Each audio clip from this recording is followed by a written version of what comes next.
Good morning, good afternoon, good evening, everyone. Welcome to the week 2 of Web Application Security Bootcamp. So today we'll take a look at a couple of enumeration technique and then we'll start with OWASP top 10.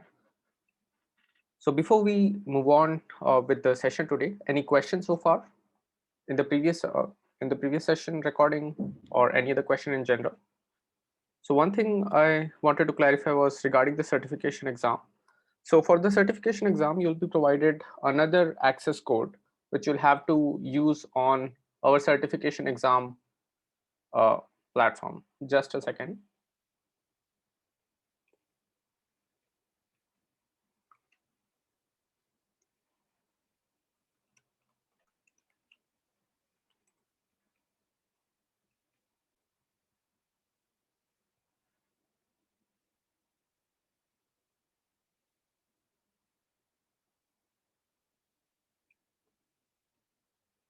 So once you log in, you'll have option to select the exam. So in that case, you'll have to go to the PAWSP1, which is Web Application Security Professional. And when you click on start, you will have an option to submit a exam voucher code in here. So the code which we have provided to you, you'll have to enter it in here. Then it will uh, provide you with a 48-hour window to solve the challenges and submit the flag. Now, please note the code which we are going to provide, it's going to be valid for 60 days after the bootcamp. So after the bootcamp, you will have a 60-day window to use that code and claim the certificate. So this is to answer the question of Noor, will there be a mock exam to prepare for the exam? So no, there won't be any mock exam. As long as you're solving all of the labs which you are covered in the course, as well as all of the home labs, we are hoping that you'll be able to claim the certificate. We'll send out the code within a week after the bootcamp. So as soon as, the fourth session of the bootcamp is completed, we'll send out the code within the next week of after that session. So any other question? So I'll request all of you to please use the live instructor interaction channel. I won't be monitoring the Zoom chat. So any other question?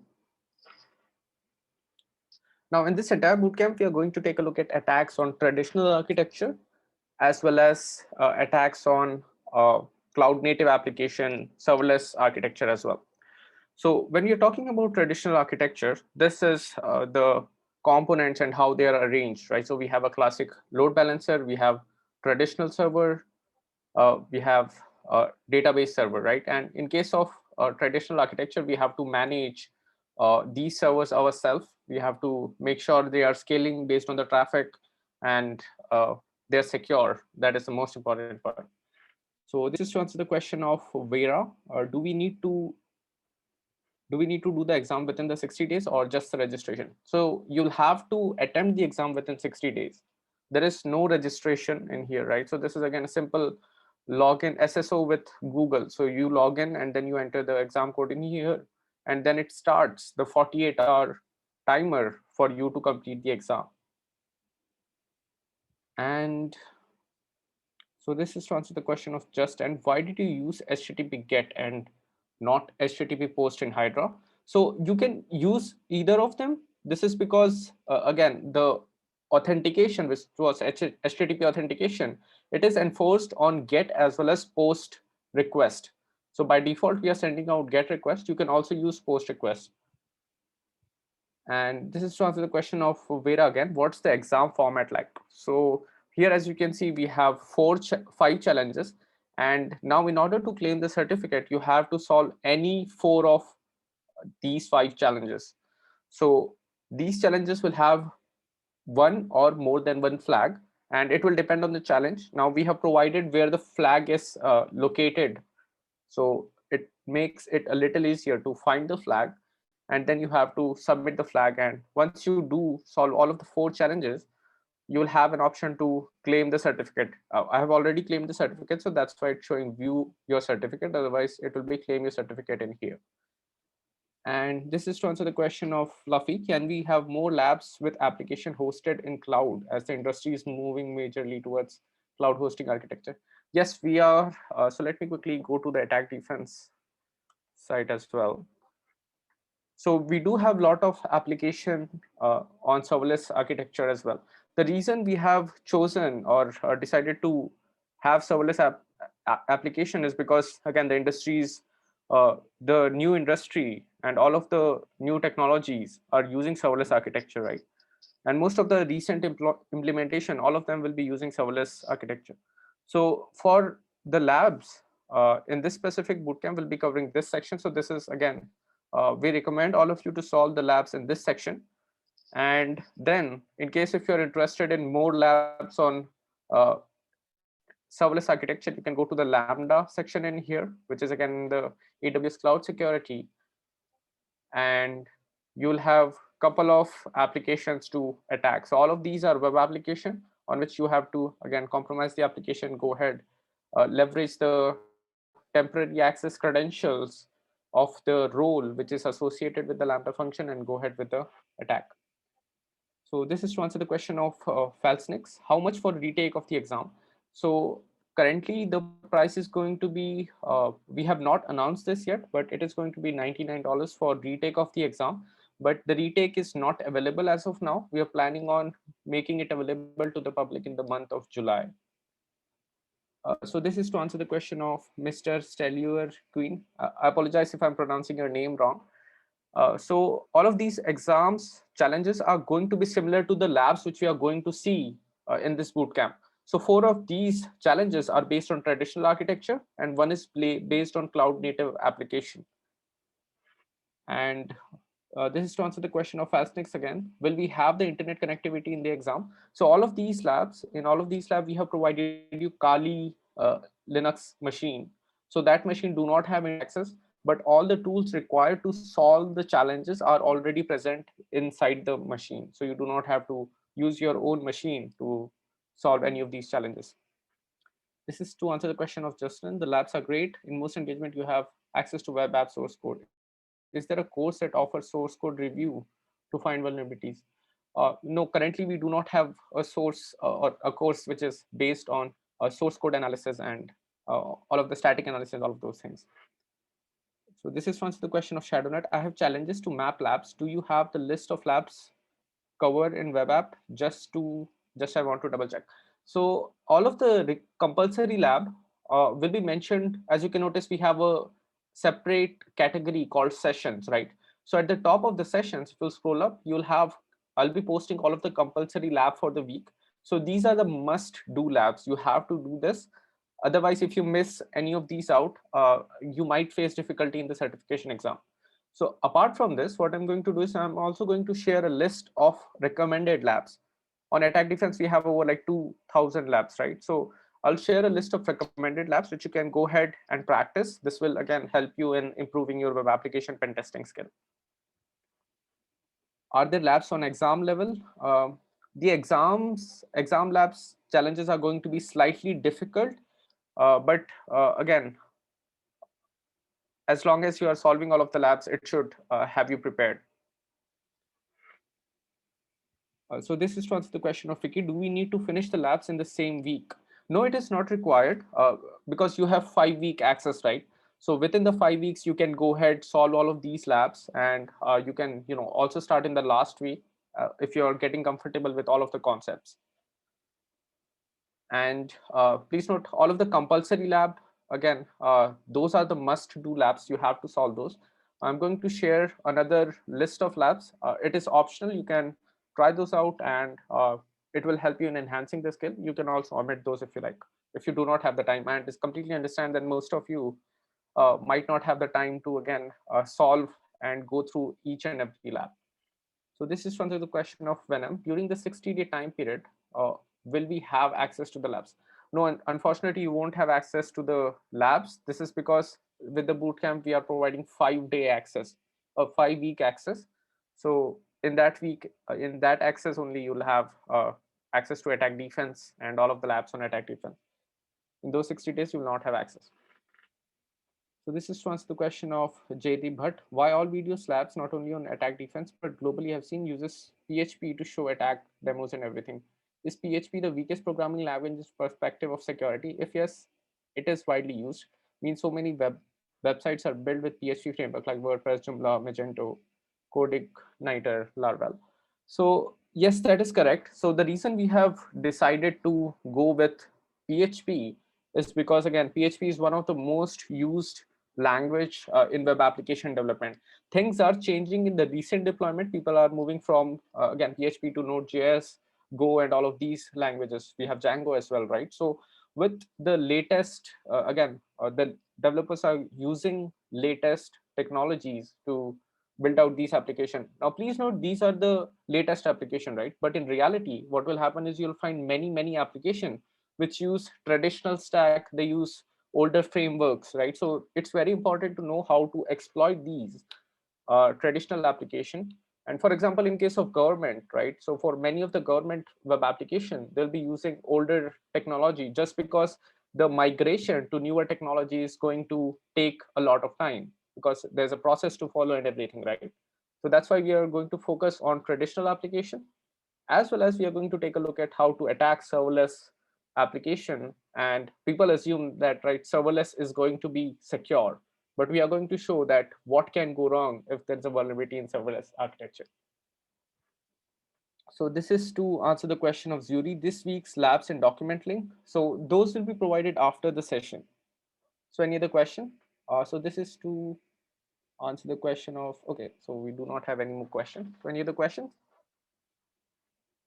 If you want to have access during the 60 days, you'll have to purchase subscription of Attack Defense. So actually, we are also offering 10% discount for any other bootcamp if you go for our annual subscription of Pentest Academy and Attack Defense.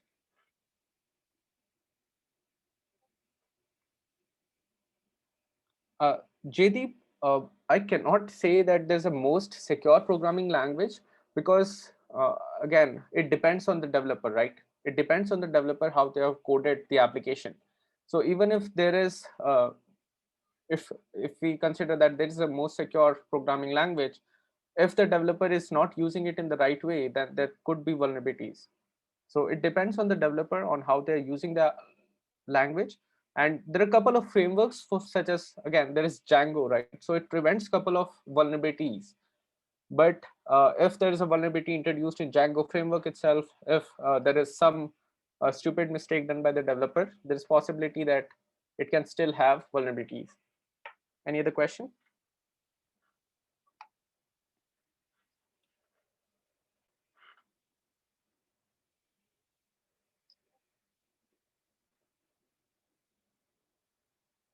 We'll also see what can go wrong in Java, right? So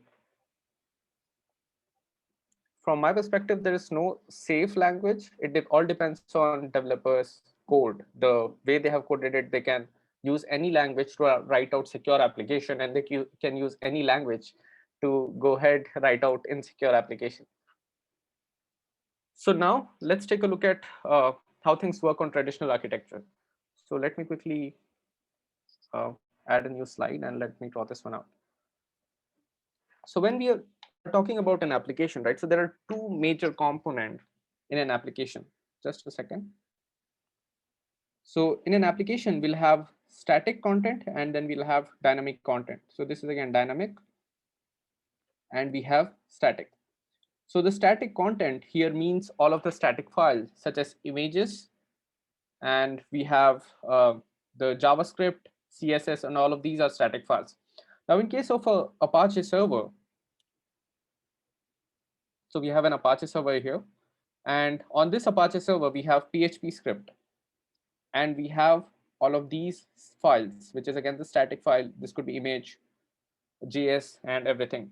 Now, when we say dynamic content, think of it like, let's say a user is trying to log into an application, and that application returns a message to the user specific to the user. For example, it simply says welcome followed by the name of the user, right? So anything that changes uh, for a specific user, which changes with time, it will be deemed as dynamic content. Now, this dynamic content is processed by PHP, or again, whatever language is being used, all of those scripts. So the dynamic content such as login.php, we see all of these files, right?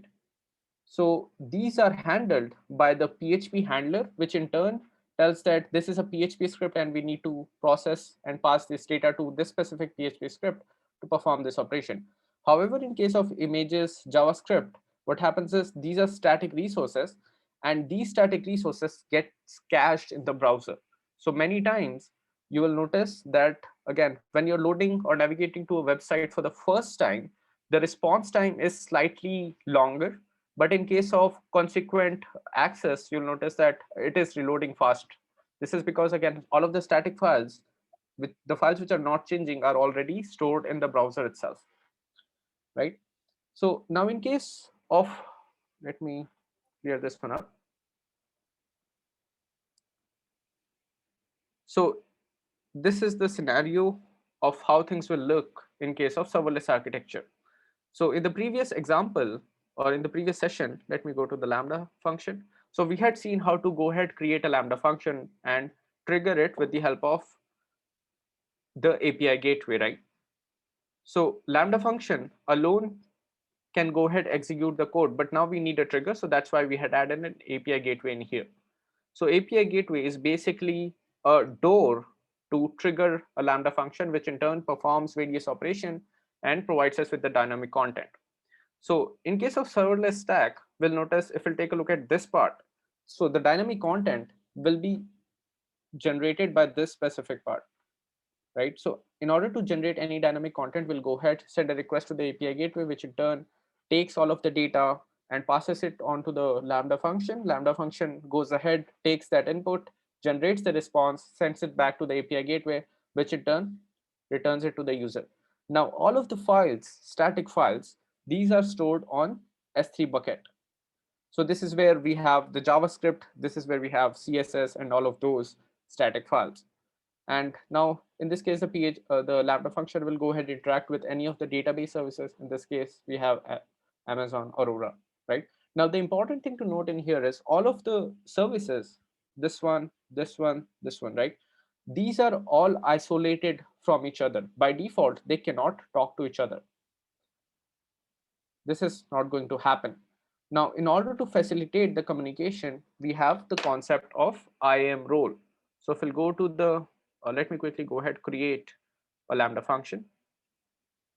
Now, when we are creating a Lambda function, I'm going to name this as test bootcamp batch 3. Now, when we are creating Lambda function, we have an option to create something called role in here. So it says create a new role with basic Lambda permissions. Now, please note Lambda service. So let me draw this one out here. So in case of Lambda service, this is responsible for executing a piece of code, right? So this is again a line of code which is there in the Lambda function. This is executed.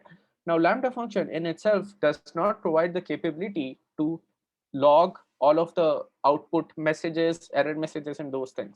So these are logged with a service called CloudWatch, right? So in CloudWatch service, we log all of the data, all of the, not data, we basically store all of the logs.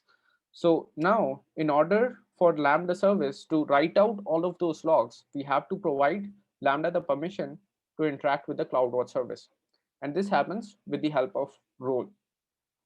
And here we can also configure Lambda to interact with database services such as DynamoDB. And this also happens with the help of role. So basically, role is the one which provides access to a service to access other services. So if we'll go ahead, create a function with, again, it says create a new role, right? So it's automatically creating a role for us.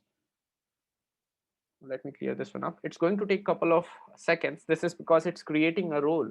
Then it is going ahead creating a Lambda function. So now it has created the Lambda function. And if we'll go to the configuration and if we'll go on permissions, we'll notice that this is the role which is created. And if we'll go in here, I've simply clicked on this role, and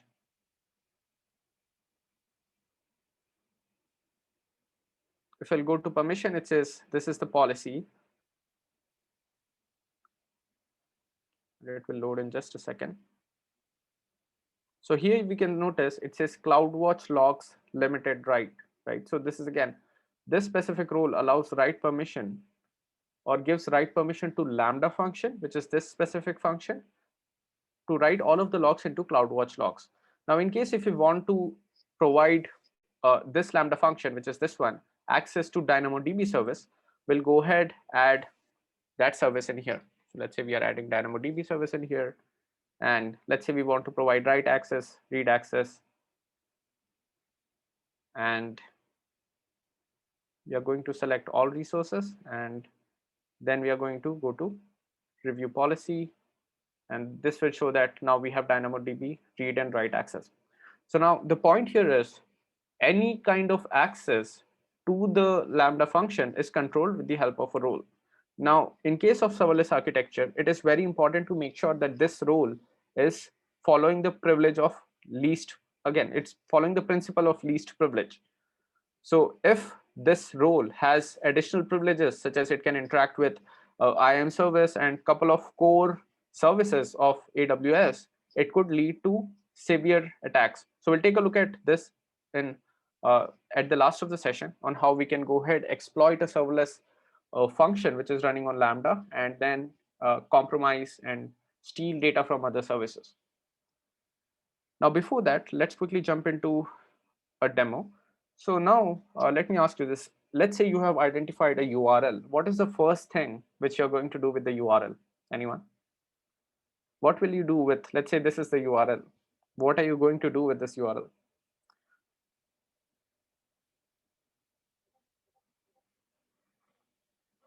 Okay, so these are all good guesses. So let me quickly bring up a video, just a second.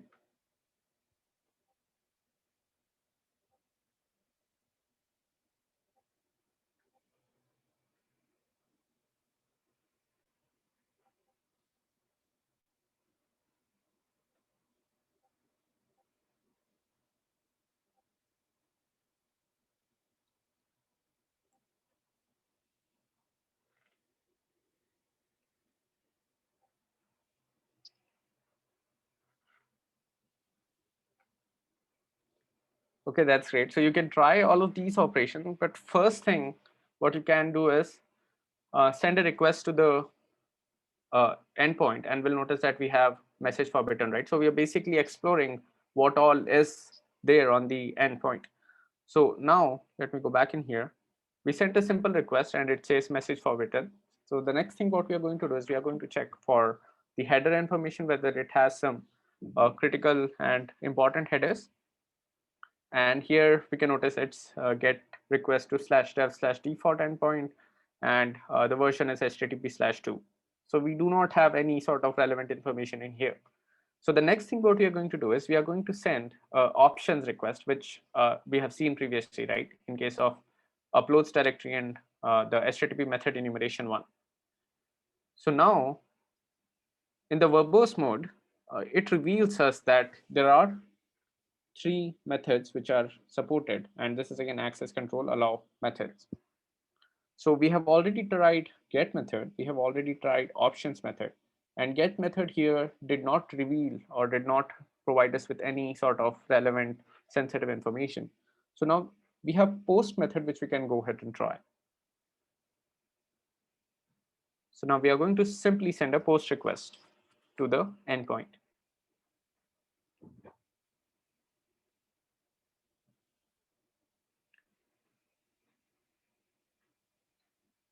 So we are going to use a curl -x, name of the method, which is post, and there we go.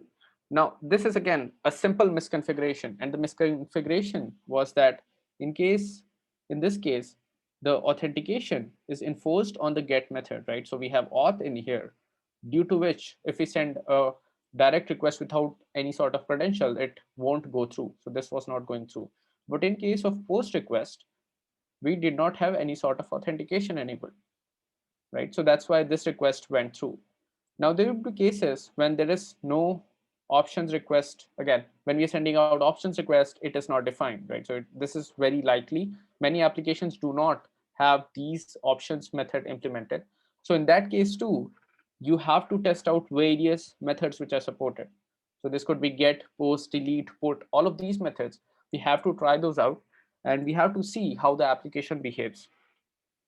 How do we know if authentication is enabled? So in this case, if we'll go back in here, just a second.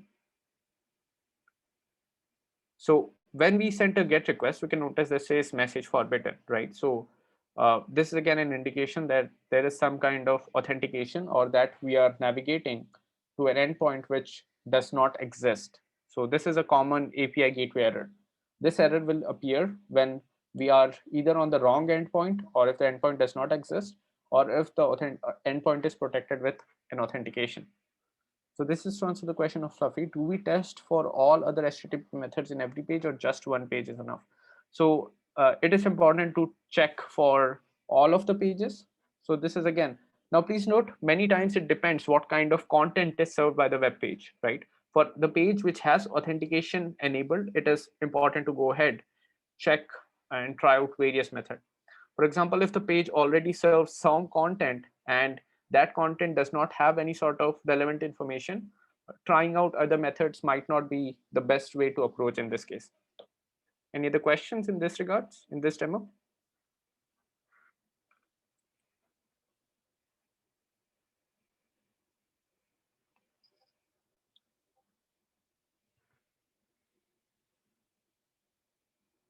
So in real world scenario, you'll find some sort of sensitive information.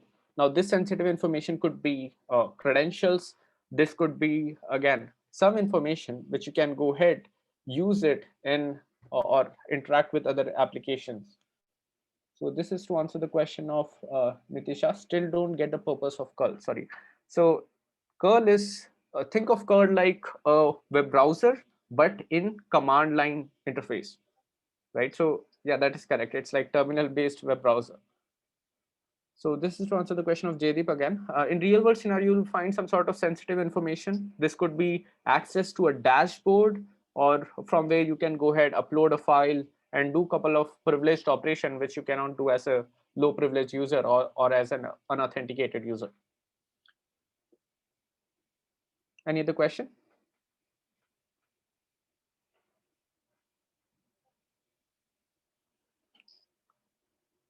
So now next we are going to take a look at, now this is where things become really interesting, right? So the content which is served on a web application, so let's say this is the web application. So it's very easy to find what all is served on this application. We can go ahead, view the source, interact with the various endpoints, right? Now, this is all the information which is public. Now the question arises, how do we identify endpoints, web pages which are not made public? And this is where tools such as Derby, Derbuster, GoBuster, Burp Suite, Open Doors, Zaproxy, these are used to enumerate the directories and web pages. So many of you guessed right, we can go ahead, perform directory enumeration on this specific endpoint with tools such as Derby and all of these, right? So this is why it is very important to go ahead, perform directory and web page enumeration on various web application. These can provide us with sensitive access to sensitive pages, from where we can chain attacks, where we can uh, perform any sort of privileged operation. So when I'm referring to endpoint, this is an endpoint, right? So for example, this is the entire URL which we have till this point. This is the domain. And when I'm referring to endpoint, this is the endpoint. Now, in recent, or in the newer applications, we refer to these as endpoints. And in traditional architecture, you'll notice that this is going to be login.php, right? So in that case, this will be the web page. So in order to put all of these web pages and endpoint uh, in the same context, I refer to all of these web page and endpoints as endpoints. Any other question? Yes, that is correct. The curl, when we are sending a request without any sort of uh, -x and any method defined, by default, it sends out get method, or it uses get method. So now this is why it is important to go ahead, perform directory and web page enumeration, because it will provide us access to the web pages which can provide us maybe file upload based access, and which can ultimately lead to any sort of other attack. So now this is all important in case of traditional architecture, right? Now in case of cloud native application, in case of serverless architecture, we know that the static files and many of the sensitive files are stored on Amazon S3 bucket. Now the question arises, how do we go ahead, perform enumeration on S3 bucket. So if we'll take a look at recent times, so let me go to just a second. So this is again the top 5 cloud security related data breaches. And if you notice, most of these, I think all of them are related to S3 bucket. So here we can notice we have Amazon S3 storage bucket unsecured. We have Amazon S3 bucket, Amazon S3 bucket, right? So all of these recent hacks are due to misconfigured S3 bucket. So now let's quickly take a look at what exactly happens in case of S3 bucket. So now S3 bucket is not only used to store static files, it is used to store data. This could be any sort of sensitive data. So for example, let's say we have a database backup, right? So that backup could be stored on S3 bucket, and it could contain scripts, installation scripts, and all of these things. So now let me quickly show you how easy it is to go ahead and create a bucket. So here I have 26 buckets. Now S3 buckets are globally unique. So if I try to create a bucket with name test, this already exists. And if I try to create bucket, it will say test bucket with the same name already exists. So I'm going to set this to test web app batch 3, and hopefully this should work. And here you can notice we have a block which says block public access setting for this bucket. So by default, when we create a bucket, it is private. It cannot be accessed by any other user. So in order to allow public access to the bucket, we have to uncheck this box. And upon unchecking this, we can notice we immediately get a warning which says turning off block all public access might result in this bucket and the objects within becoming public, right? AWS recommends you to turn off block all public access unless public access is required for specific and verified use cases such as static web hosting. So as you can notice, we have a clear warning from AWS themselves, and we have to check another tick box in here to disable the public access block, right? So this is to block all public access. If we want to disable this, we have to check one more block. Now the reason AWS has done this, because any times AWS is hacked, such as all of these are bad news for AWS, right? So whenever this kind of news goes into the public, many people think that this is a vulnerability in AWS, but it was not actually a vulnerability. It was poorly misconfigured bucket, which was, again, this was the responsibility of the system administrator. This was the responsibility of developer.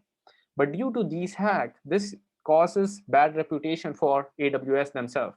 So that's why they have enforced a lot of this kind of check to make sure that people make less and less mistake. But in reality, what happens is many of these mistakes happen. Developers, they simply go ahead, do not read these kind of messages, and they go ahead, select this one, and they will create the bucket. So in this case, what I'm going to do is I'm going to create normal bucket. In case of S3 bucket, there is no indexing. This is because, again, on S3, you can store files from up to a single file. In S3, we referred the file as object. So bucket is basically the container, and the files are referenced as object. Now each object can be up to 5 terabyte. So as you can imagine, this is, again, to make note of everything, it would be very difficult in case of S3 bucket. So let me quickly go to this one. So as we can notice, this is a global bucket, right? And this is global, and it is global in nature, and it is global with respect to regions as well. So it does not matter in which region it is located. It has to, the name has to be globally unique. Now, if we'll go ahead, now let me quickly take you to the Pentester Academy website.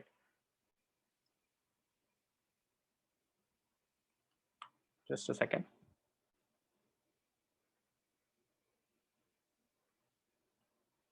So this is, again, the promo I was talking about. So if you go for an annual subscription, you will get a 10% discount for our boot camps. So now in case of Pentester Academy, right? So we are using S3 for all of the images and everything. So if we take a look at the page source, here is the, let me go down in here. Here is the S3 bucket name. So now what happens is many of the organization, now the restriction in here is that the bucket has to be globally unique, right? So many of the organization, in order to manage and maintain the bucket, they will use specific names to generate these unique names for S3 bucket. So here we have an example. So here we can notice this is a corporation name. So this is again a dummy example which we had created. So this is to, you can assume that this is a name of a corporation. And now in order to make this bucket globally unique, what they have done is they have referenced the name of the corporation followed by the name of the actual bucket. So in this case, this represents that the code is stored in here. Similarly, the customer data will be stored in this bucket. The documents will be stored in this specific bucket. So as you can notice, this makes it somewhat guessable, right? Because this is the nomenclature that a company might be following. Now, in case of, so let's take a look at the real world scenario in here. So here we have a bucket called videos.pentesteracademy.com. So now we can guess that this is the format of the S3 bucket, right? So we have this specific one. Let me quickly draw this one out. So we can guess that probably this string is going to change for other bucket for Pentester Academy. So this way we can go ahead, create a list of S3 buckets which might exist for this specific organization. So now let me quickly show you how to identify whether S3 bucket exists. So I'm going to go to insecure code. So here we can notice it says publicly accessible, right? And here I have a file called faq.html. So I'm going to click on this one. Now please note I'm inside the AWS console itself. So that's why I am able to view the object. Now, once I get the URL, this is the URL of the object. And once I navigate to this URL, now this request is sent from the browser itself. So basically we are accessing this URL anonymously. This is because no credentials are sent with this URL. And here we can notice we have a HTML page, right? So if we take a look at the view source, and these are all the pages which are referenced from in here. And let me show this one. If we'll go to home, we'll notice we have another web page. Just a second. Let me open this one. So here we can notice we have another web page, right? So all of these are stored on the S3 bucket, and these are publicly accessible. That's we are able to access them directly. Now the question arises, how do we identify whether an object exists on an S3 bucket or not? So let me quickly change the name. So if you'll notice we have unicorns.html, I'm going to change this to unicorns2.html. Now I know that this file does not exist. So we get a error message saying that no such key, right? So whenever there is an object, we'll get a different error message, but if there is no object for that specific name, we'll have no such key. Now the question arises, how do we check if a S3 bucket exists, right? So this is again the URL which we have in here. So what we are going to do is, let's say we try and see if insecure corp-code1 exists, or let me change this to maybe data, right? So now I know that this specific S3 bucket does not exist. So now let's see what kind of error message is returned. So here we can notice we get the error message, no such bucket, right? And now if we change this back to code, and now since this S3 bucket exists, we get a message called, again, this is the bucket listing. So basically the bucket S3 bucket is public, due to which all of the objects are listed in here, right? So now in case if the bucket does not exist, either we will get the bucket listing or we will get another error. So let me quickly show you the other error message. So this is again, the bucket was public, right? So here we can notice it is public, public, public. Now let's take a look at a bucket which was not public. So I'm going to go into the data extractor repo, and here I have one more object. So this is again, this bucket is not public. So if I'll go ahead, try to access this one directly, it will say access denied. Now we know that this bucket exists, right? So I'm going to remove this one, and I'm going to try to access the bucket and try to view the listing. It says access denied. So in case if a bucket does not exist, we get a clear message saying no such bucket. And in case if an object does not exist, we get another message. So let me go back in here. We'll get another message saying that the no such key, right? So based on these error messages, it makes it possible to go ahead and enumerate S3 bucket. So we can identify which S3 bucket exists. So let me draw this one out. So we can identify which S3 bucket exists and what all objects are there or not, right? So based on these error messages, it is possible to perform these enumeration. So there is no direct way to bypass this. We can only go ahead perform the enumeration, and enumeration is also possible if the bucket is public. If it is private, we'll always get the access denied and all of these messages. So now let's go into another demo. So let me go back in here. So this is S3 bucket enumeration. So here we can notice we have insecure corp migrated to AWS, and now they are using S3 for file storage. Being new to AWS infrastructure, the bucket was misconfigured and left open to be discovered by the build. So we have to leverage this issue, which is again the public access issue, to download all of their file and retrieve the flag present in there. So we have a word list, and let me quickly bring up a video. Just a second.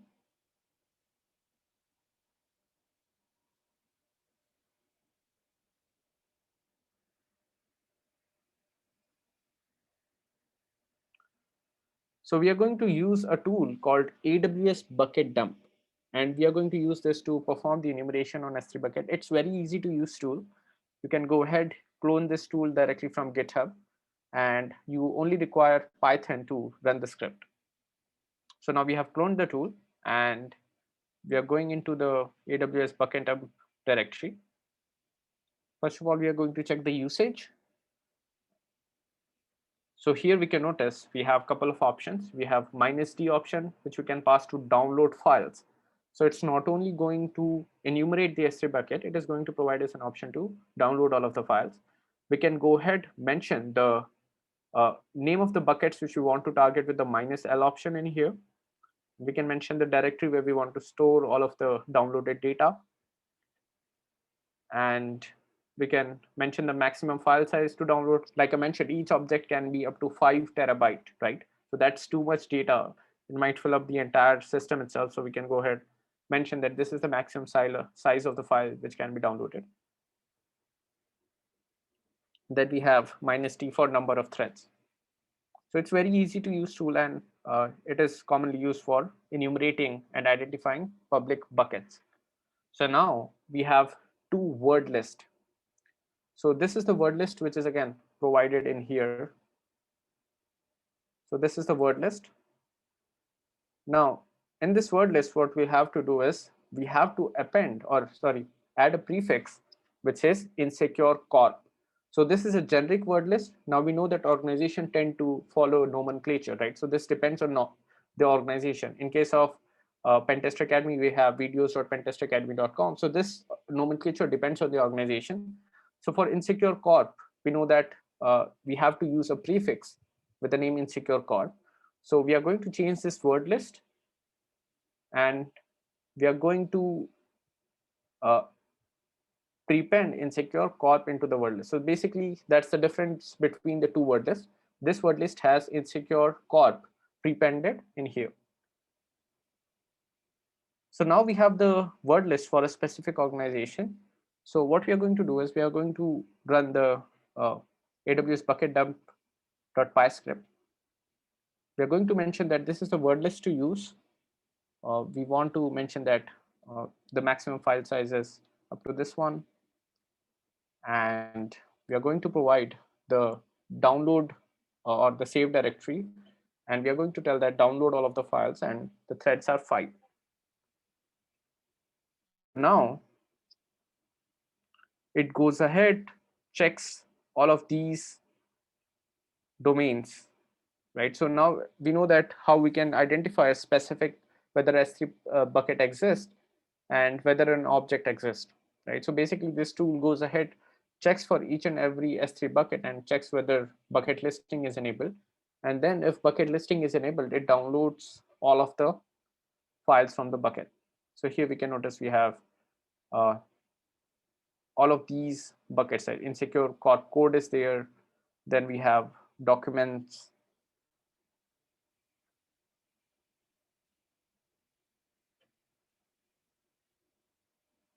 And we have customer. So now we have identified 3 S3 bucket. So now the beauty about this tool is it automatically saves the name of the S3 bucket as the accessible URL. So we can directly go ahead, copy this one out, and navigate to the browser, paste it in there, and we'll be able to access the S3 bucket.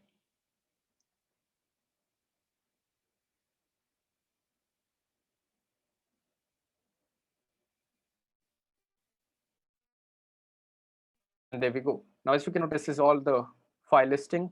All of the files are present in here.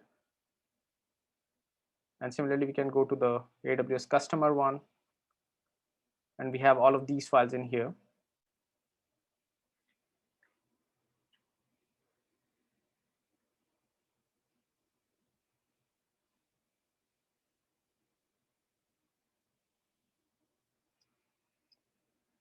And similarly, in this case, now we can go ahead, navigate into the loot directory. All of this is stored in loot, right? So we can go into each of these directory and recover all of the files.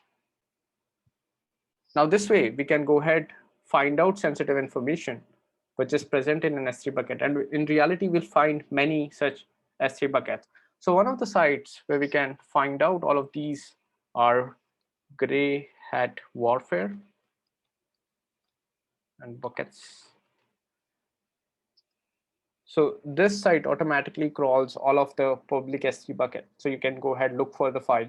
And I think this specific site, we need to subscribe to their service in order to use those. So you can go ahead, look for files. And as we can notice, we have 93,731 buckets, which are public. We have 1 billion files, right? So that's, again, all of the public files which we have in this case. So this is how we can go ahead, enumerate an S3 bucket. Now, please note many times the S3 bucket will contain static resources, but it will or it might contain sensitive information such as customer data and installation script. Now, these installation script might provide us with other relevant information which we can use in the pen testing process. So regarding the size, let me quickly, the size is not mentioned in here. Let me quickly go to the AWS bucket dump GitHub. I've used the tool a while ago, so I don't remember the exact size of the -m option.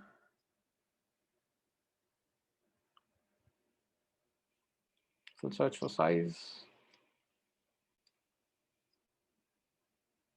Yes, it is in bytes. Right? So we have bytes and mentioned in here. So that number is in bytes. So any other question? So this is how we can go ahead, enumerate S3 bucket. So any questions? We cannot bypass the S3 bucket access. We can only leverage the misconfiguration which is there on S3 bucket to find out the objects and a public bucket. So many hacks have and many data leaks are actually happened because of this kind of misconfiguration. So now next is how to perform directory enumeration, right? So this is where tools such as Derby comes in. So we have already used Derby. Now the advantages of Derby are that it uses CLI interface. It goes ahead, looks for non-404 response code. It allows us to perform recursive searches, and we can also specify a specific status code to be ignored. And it supports features such as searching for a file with specific extension, and we can go ahead, save the output to a file. Now, it's very important to know what all differences are among these two. And based on this, some of you might be comfortable with one specific tool. For example, some of you might like to use GUI interface more. Some of you definitely would enjoy using CLI, right? So based on your preference, you can go ahead, select which tool is best for you. And at the same time, you need to know what are the advantages other tool hold over others, right? So for example, GoBuster is said to be relatively faster, and Derbuster provides us with a GUI interface. And I think it does not provide, or it provides a feature of multi-threading, but Derby does not provide the feature of multi-threading. So there are a couple of differences. We'll take a look at that in just a minute. So this is again how we use Derby. By default, it uses the common.txt word list, and we can go ahead change this one. And this is how we mention the file extension. And here we can notice we have -x and .txt. So it will go ahead, iterate over all of the words, and then append .txt to each and every word. and this way it checks for specific file extension. Here we have the -w option to do not stop on warning, and we can exclude a specific endpoint based on a status code. So for example, now it will exclude 404 as well as 403 responses. Now this is a home lab. You can go ahead, try it after the session. Now if we take a look at Turbuster, we have GUI interface. It looks for non-404 response code, same as the previous one. We have recursive searches, and in this there is one disadvantage, that output cannot be saved, and we cannot also specify the HTTP codes which are to be ignored, right? So there are a couple of differences in here, but this provides us an option to use the multi-threading feature, which makes the enumeration slightly faster.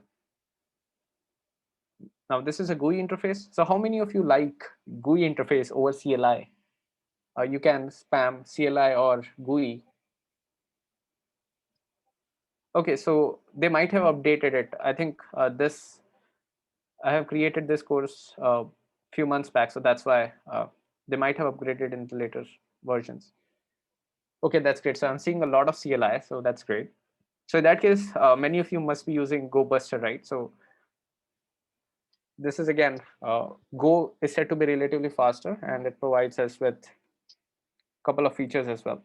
So in case of GoBuster, we have CLI interface, just like before, it looks for non-404 response code. We can specify which status codes are to be ignored. We can mention that these specific extension are to be looked for, and we can save the output of the file. And one disadvantage is that recursive enumeration is not supported in this case. So we cannot go ahead perform recursive enumeration. We'll have to perform the enumeration manually. Now this is again a home lab. So majority of the directory enumeration one are going to be home lab. I'm going to show one demo for Burp Suite on how to go ahead perform the enumeration with Burp Suite. So let me quickly bring up this video.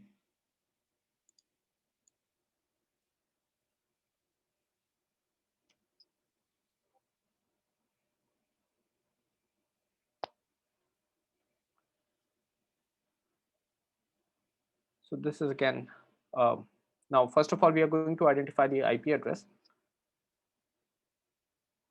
And this is where the application, this is the IP address of the attacker machine. So we have to check the IP address of, or scan the IP address of the target machine, which is on .3. And now we are going to navigate to the target. And now please note, this is a deliberate vulnerable application. So you'll find many deliberate vulnerable application in here. So the most of the labs on web application pen testing are based on deliberate vulnerable application. This is because these applications, they are easier to exploit. And personally, I think these are the best way to getting started with web application pen testing. Once you're comfortable with the deliberate applications, once you know how to exploit them, you can go ahead, try out the same process on real world application. So here we have the real world application. And as you can notice, we have whole range of vulnerabilities in here. So all of these are real world application. You can go ahead, exploit those. And we also have web application CVEs. So now these are the vulnerabilities which were classified, and they were provided a unique identifier, and that is the CVE.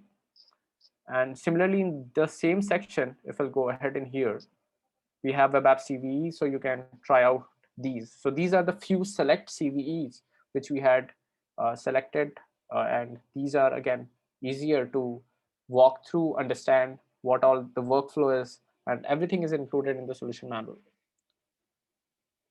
So this is to answer the question of ShadowNet. Can we get the slides in advance? Maybe suggestions so we can have understanding before starting the lab.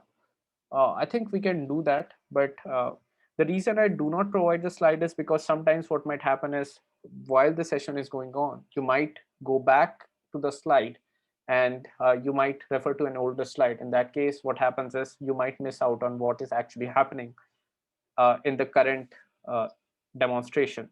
So that's the one reason we do not provide the slide, but I'll definitely check with the team if we can do that. And again, I have to consult with the team if I can provide the slide beforehand. But that should be doable, and I hope they agree to this. So next, what we are going to do is, now we know that this is the Just a second. Okay, this is the Derby one. Let me quickly bring up the Burp Suite one.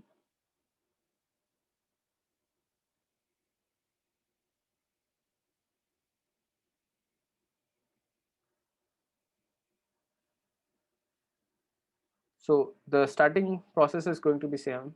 We are going to identify the IP address. We are going to scan the target, navigate to it. And once we know that this is the application, we are going to launch Burp Suite. So Burp Suite can be launched for the web application analysis, Burp Suite. And now we are going to navigate into the intruder section. We are going to specify that this is the specific target which we need to attack. So this is to answer the question of Jaydeep again. So in case of attack defense, there is a limitation that you can only run one lab at a time. We offer you infinite lab time, but again, there's a limitation that only one lab can be running at a time. So in case if you have one lab running, you'll have to make sure you stop that lab. So that can be done from the ongoing lab section. And then you can go ahead, start another lab. And now please note the lab will also terminate within 3 hours. This is to make sure that people do not leave the lab running, which will cost us additional resource for, again, cost us the charges for unattended resource. So that's why there's a 3 hour lab time, as well as there's limitation that one lab can be running at a time. No, there is infinite lab time, like I mentioned. So there is no such limitation. And in case of videos played, there is a limitation, right? So in case of Pentester Academy, you'll have that limitation that you can play 100 videos in a month. Okay, this one is not registered, so I'll get a message in here.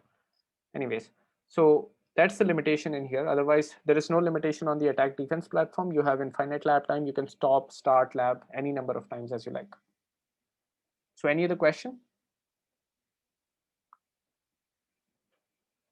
So let me quickly paste the session link so that Nerdy can also join.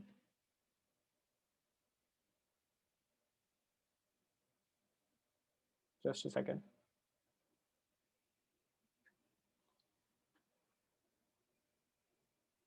It is per month, right? So once it depends on the month. So it will reset after 31 days based on the number of days there are in a month. So for 5 weeks, I think you will only be able to download 100 videos, because again, I have not checked what is again the number of days and based on the access. So next, let me quickly go ahead in here. So we'll mention the target information in here. Let me go back in here so that everyone is on the same page. So we mentioned the IP address, the exact target information, and this is the IP address, this is the host, this is the port, and in this case, we do not have HTTPS, we only have HTTP, right? So that's why the port is mentioned at 80. And now in the position section, first of all, what we are going to do is we are going to clear all of these, and then we are going to change this one,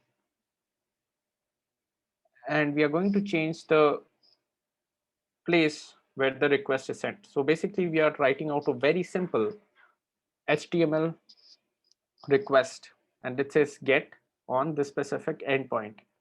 Now, this is the value which we need to substitute. So that's why what we are going to do is we are going to add a marker in here. Now, this is pretty much the same from here on out. So we are going to add all of the names in the word list, just we have seen previously. And once we have added the words, we can go ahead, load the word list from other local word list. So we are going to navigate into user share word list Derby.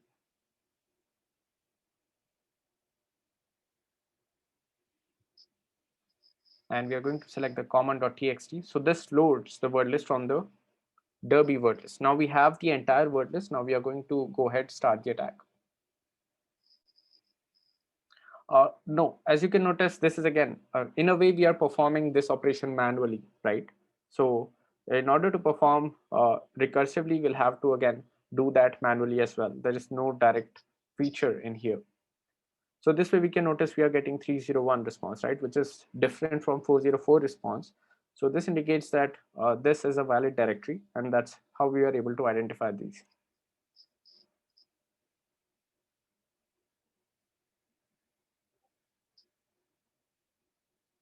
So is there a option in Derby? I have not used that one then. Because again, here we are customizing the,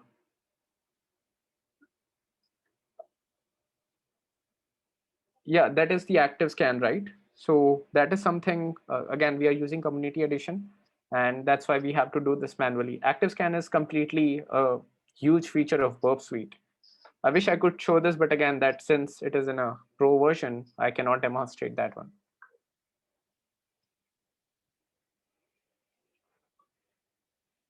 So now the major limitation of community edition is that sending out maybe thousands of requests can take hours. This is because, again, let me go back in here, the throttling message, right? So once you start the lab, you'll notice that the community edition of Burp Suite contains a demo version of Burp Intruder. Some functionality is disabled and attacks are time throttled. So this is one of the major limitation of the Burp Suite community edition, and that's why many times we go for the pro version. So I'll recommend going for pro version if you are performing pen testing on regular basis. Otherwise, you can go ahead use Zap Proxy, which provides similar feature to Burp Suite. So this is again how you can go ahead perform directory enumeration with Burp Suite. Now the similar operation can be performed with Zap Proxy as well. So this again, the request response, this was the demo. Now OpenDoor is one such tool. And now the beauty about OpenDoor is it supports output to be saved in the file HTML, JSON, and TXT. So this is again one feature which is not supported by other tools. So, but on the counterpart, we have recursive enumeration is not supported. And we cannot exclude specific status. So there are definitely pros and cons in here. So this is how we can go ahead, perform the scan, and we can mention the PHP and other extensions which we need to check. And this is an example of the HTML output. So it can go ahead, generate reports in this format, HTML, JSON, and TXT. And it says that failed are 8,331 and success is 1, forbidden is 2. So based on this, it provides us with all of those information.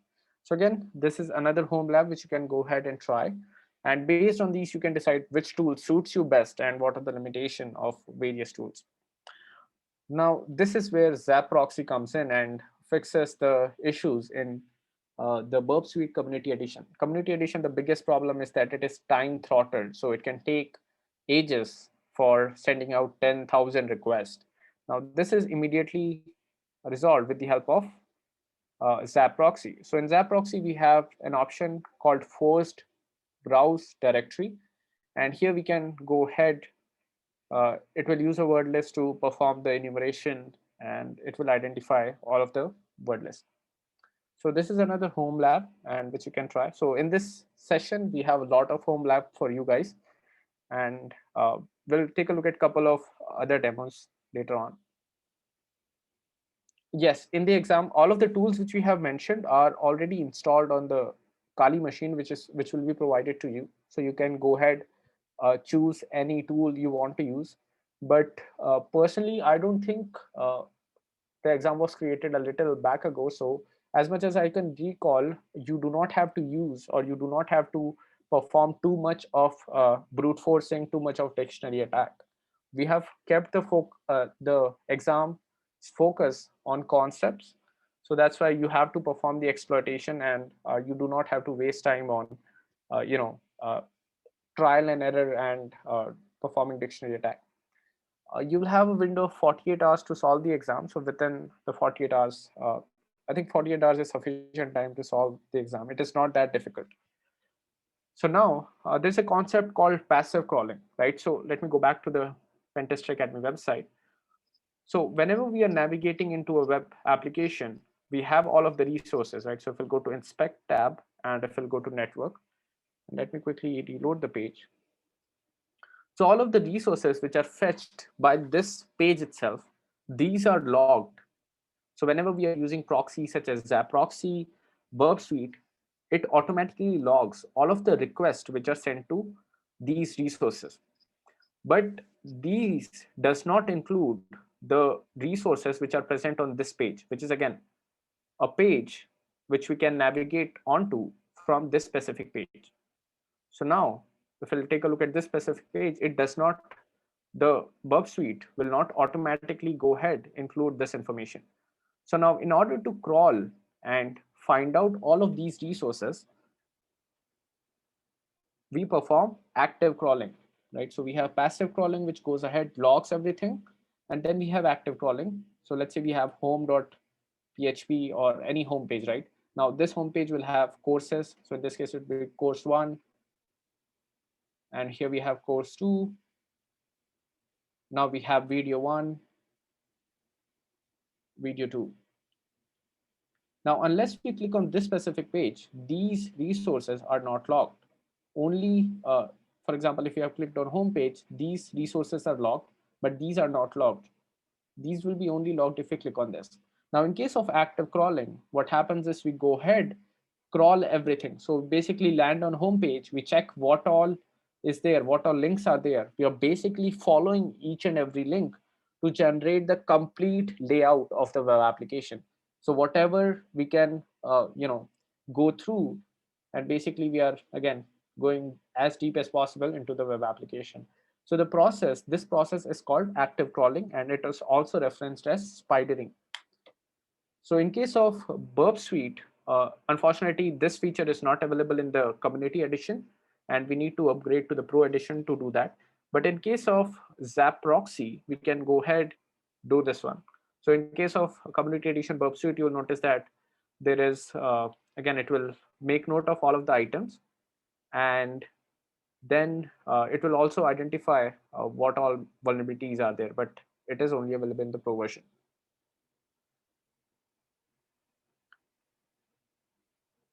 Are you referring to the Burp Suite version 18 Community Edition one? So the last time, okay, so that's great. So you're telling active crawling is possible. Okay. So they might have added in the latest. I'm not sure which version it is. I think it is the 11th version. If it is available, that's great. We are going to update the lab to make sure we have the latest Burp Suite version. And personally, that's really great because that's one of the feature I thought Burp was lacking for a really long time. Uh,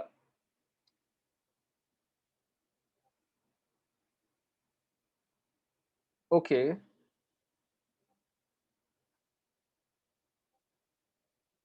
okay. Okay, definitely, I'll check that one. So in any case, again, passive crawling automatically happens in Burp Suite. We do not have active crawling in here. So now in case of, this is again a home lab, which you can try passive crawling with Burp Suite. Now, in case of Zap Proxy, we do have a feature called active crawling where we can go ahead, spider all of the web pages. And the beauty about this is it supports recursive crawling, and all of the crawled web pages, all of the resources are automatically added to the sitemap.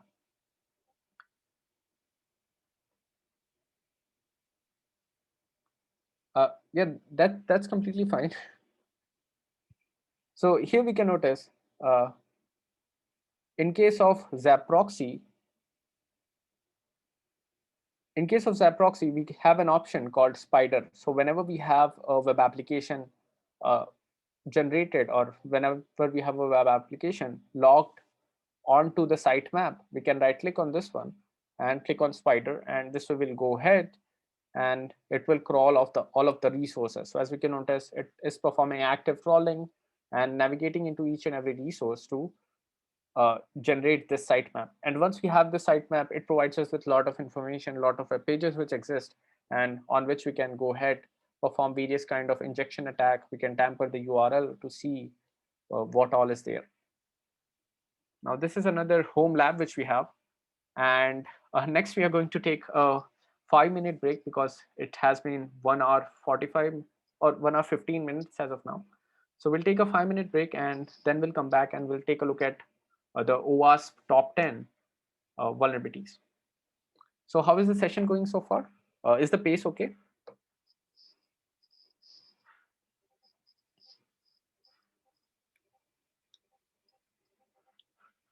Okay, that's great. So we'll start with 5 minutes, and we'll see you after 5 minutes.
Welcome back, everyone.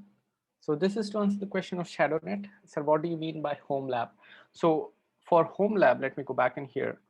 So for all of the labs which we are not covering or not doing the demo in the session itself, those are referenced as home lab. And these are the must-do lab which you have to do after the session. So that's why that's the only difference. The demos which we are doing live in the session, they are the normal demos, and other demos are termed as home lab. These are the labs which you have to solve later on. And this is to answer a question of Fluffy, just a question on OWASP. Why do they not give consistent top 10? Last was 2013, then 2017. So the reason is we are hoping that the next version will be released in this year. The reason is they go ahead, have some time to monitor what has changed in these 4 years. So that's the only reason we think there's a difference of 4 years. And again, as you can notice, we have some vulnerabilities which are changed in here, right? So we used to have insecure direct object reference in here, but it was merged into one single one, which is broken access control.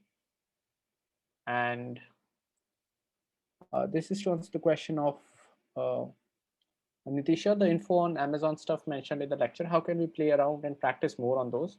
Cause quite a lot of new things in that. So the labs for the AWS based labs are in here, AWS Cloud Security. So you can go ahead, try these out yourself. And but before that, I'll recommend covering all of the labs which you have mentioned in the home labs as well as the compulsory labs. And if you're interested in AWS Cloud Security, we also have a AWS Cloud Security Bootcamp in the month of June. You can attend that. And in the future, we'll also have many AWS Cloud Security Bootcamp. Any other question? In that case, AWS won't be tested then, right? So can you please elaborate a little? So in the lab exam, we have one challenge which is related to cloud native or the serverless infrastructure. In this specific bootcamp, we are going to cover all of the components which are relevant for the web application which are deployed in the serverless architecture, right? So that's why we have covered S3, Lambda, and API gateway to some extent. No, we are not going to touch upon Azure web apps. In this bootcamp, we only have applications which are based on AWS infrastructure.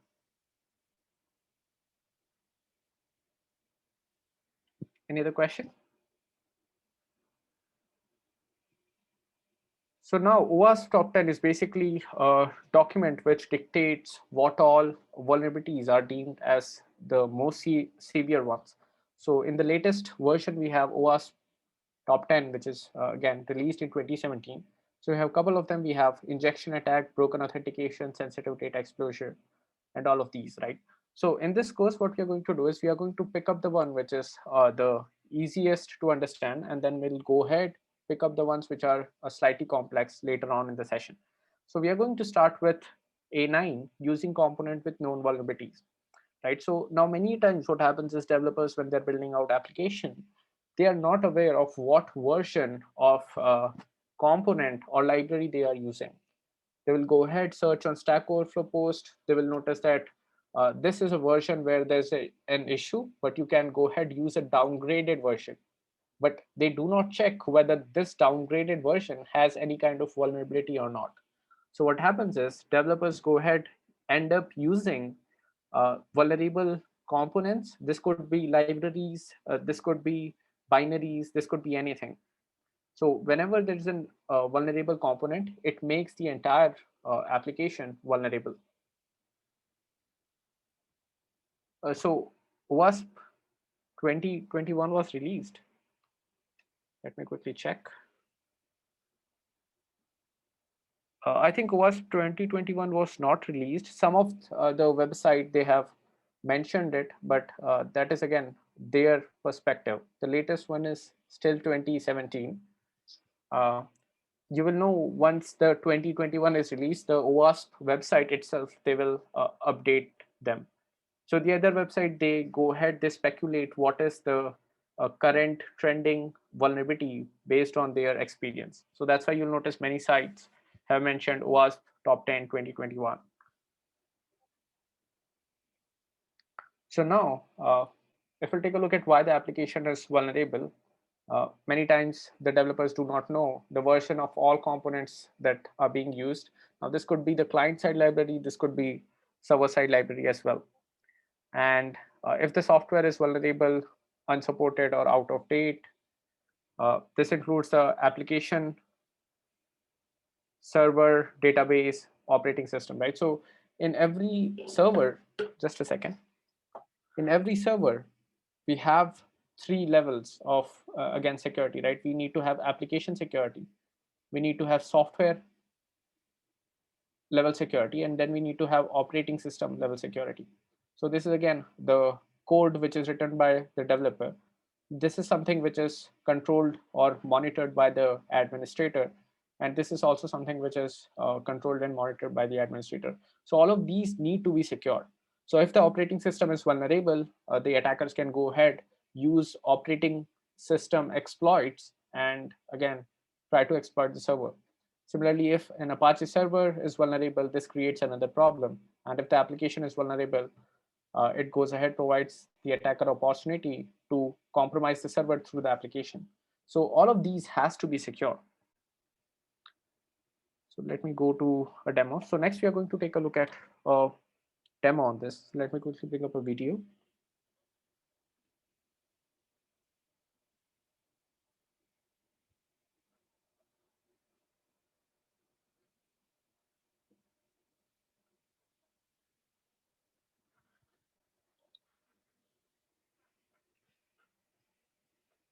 So let me forward this a little.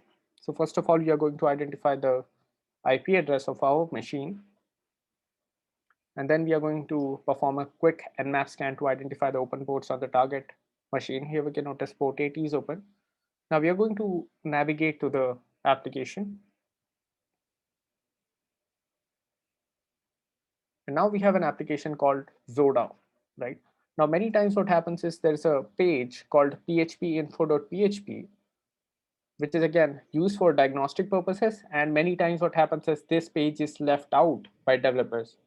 And some of the developers are not even aware that what kind of threat this information pose, right? So at this point, this page provides us with all of the information regarding the PHP Apache server. So let me go back in here, and here we can notice it says PHP version 5.5.9.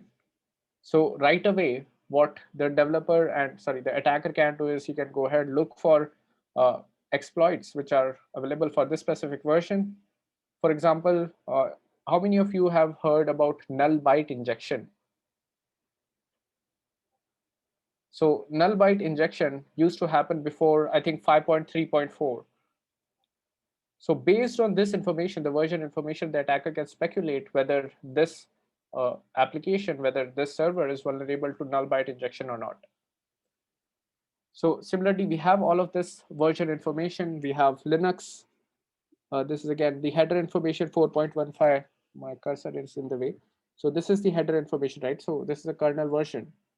And similarly, we know that this is a Ubuntu server which is running from the name itself. Now, this page also provides us information regarding the plugins which are installed. So here we can notice we have a plugin called Xdebug. Now, as the name suggests, this is a plugin which is used for debugging purposes and for diagnostic purposes. Now, the version is 2.2.3. So now what we are going to do is we are going to search whether a exploit is available for this specific component, which is Xdebug. And this is again search exploit. So how many of you have used the site called exploitdb?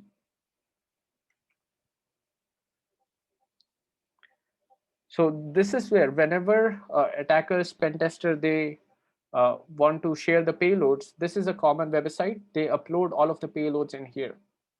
So if we click on this one, it will provide us with the detail regarding the vulnerability, along with the script or payload which we can use. So here we can notice we have a Python script which you can go ahead, use in order to exploit this specific vulnerability. So all of these are again identified by CVEID. Some of them will have CVEID, some of them won't have CVEID. But this is a great resource which we can use when we are performing pen testing. Whenever we find any web application, so for example, if we had identified that the name of the application was Zoda, right? So you can simply search Zoda in here, and you'll notice that we have one more uh, vulnerability in here. So we can go ahead, try this specific payload to see how it works. And many of them will have verified to true, right? So all of the verified one, this has been verified by the individuals who are managing this specific database. So the likeliness of this exploit to work is very, very high. So that's what, again, the verified in here means. And similarly, we have one more vulnerability in here. So we can go ahead, try the exploit which is mentioned in here to see if it is working. So now this database, right? So the same database is actually also available in command line format. So here we can notice we are using search exploit. So this is the same database, the exploit DB1. All of the information is also available on this specific box, and that's how we can do it. So upon searching, this is how easy it is to search. We can also mention the version information after this, but in this case, we have only mentioned xdebug. Now this says the title is xdebug less than 2.5.5. And it says OS command execution metasploit. So if you'll notice, this is basically uh, similar to this one. Oh, okay. Just a second. If I'll search for xdebug, we'll get that. So here we can notice this is similar, right? So this is exactly the same with xdebug one. So now we know that the version of xdebug was actually lower, which was I think 2.2.3. If we'll go back in here, yes, it was 2.2.3. We know that 2.2.3 is less than 2.5.5. So that means it is probably vulnerable. So next thing what we are going to do is we are going to start up Metasploit. And how many of you have used Metasploit? And how many of you have not used? So people who have not used can type in no. So Metasploit is probably one of the best tool in pen testing, and every pen tester would have used it in once, at least once. So the beauty about Metasploit is that we can go ahead, search for the module, use the module, set the options. So what this does is it makes complex exploit very, very easy to use. Imagine like filling a form and then submitting it, and that form does pretty much everything for us. So that is the capability of Metasploit. It has a lot of features. So here we can notice what we are doing is we are searching for xdebug. So this is a very simple, easy to use format, search xdebug, and it provides us with the modules which are available for this specific exploit. So here we can notice this is the name of the module. Now, in order to use this module, what we have to do is copy the name of the module, and we are going to use the command use and then mention the name of the module. Now, basically what we have done is we have selected the module. So as we can notice, we are inside the module in here, right? And now this module has a couple of options. So we can view those options with the command show options. And this provides us with a list of options. Now, some of these options will be required and some of them are optional. So PA means Pentest Academy. We have a course on Metasploit on Pentest Academy. And we are also going to have a boot camp for Metasploit as well, where we'll take a look at what all we can do and the power we hold with Metasploit. And so here we can notice with show options, it provides us with what all options are required and what all are not required. So now this says path is required. We have our host, which is required, and the port is required, and SRV host, all of these are required. And here we have L host, which is required. Now, this is the attacker machine. This is the target machine, right? So this is attacker, this is target. Now, whenever we want to attack something, that will become the remote host. Again, so this is again our host, which we have in here. So there could be multiple machines, right? So this could be target 1, target 2, target 3. So whatever the IP address range is, we can go ahead mention that IP address range, or we can mention the IP address of the target in the R host. So the target information will go into the R host field in here. And now the attacker, we will have another IP address, right? So that IP address will go in here. This is to get the reverse connection from the target machines to the attacker. So this is why we have an lhost field and rhost field. And as you can imagine, this is how easy it is to use Metasploit. We have to select the module, we have to set the options, and that's it.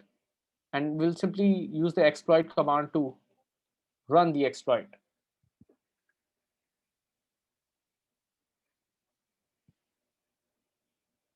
So now we are going to set the R host first of all, and we are going to point it to the target IP address. We are going to set the L host to the attacker machine, which is our IP address. And then we are going to run the exploit command. And now we got a Meterpreter session, right? So for the individuals who have not used Metasploit, you can think of Meterpreter as an uh, as an advanced shell. So basically, Meterpreter is another kind of shell, such as we have Bash, ZSH. All of these are different kind of shell, right? So you can think of Meterpreter as another advanced shell, which provides us with a couple of features such as uploading file, downloading file, and a couple of other operations. So now it says Meterpreter 1 is open, right? So whenever we get this message, it indicates that the exploit has successfully worked.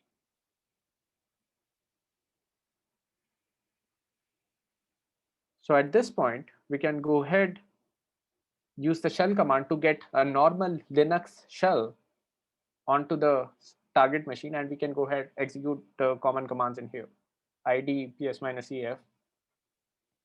And that's how easy it is to use Metasploit. All we have to do is, again, select the module, set the options, run the exploit command. We'll get a Meterpreter session. We can either use the Meterpreter session, or we can switch to the command shell by using the shell command. And there we go. So any doubts in this one?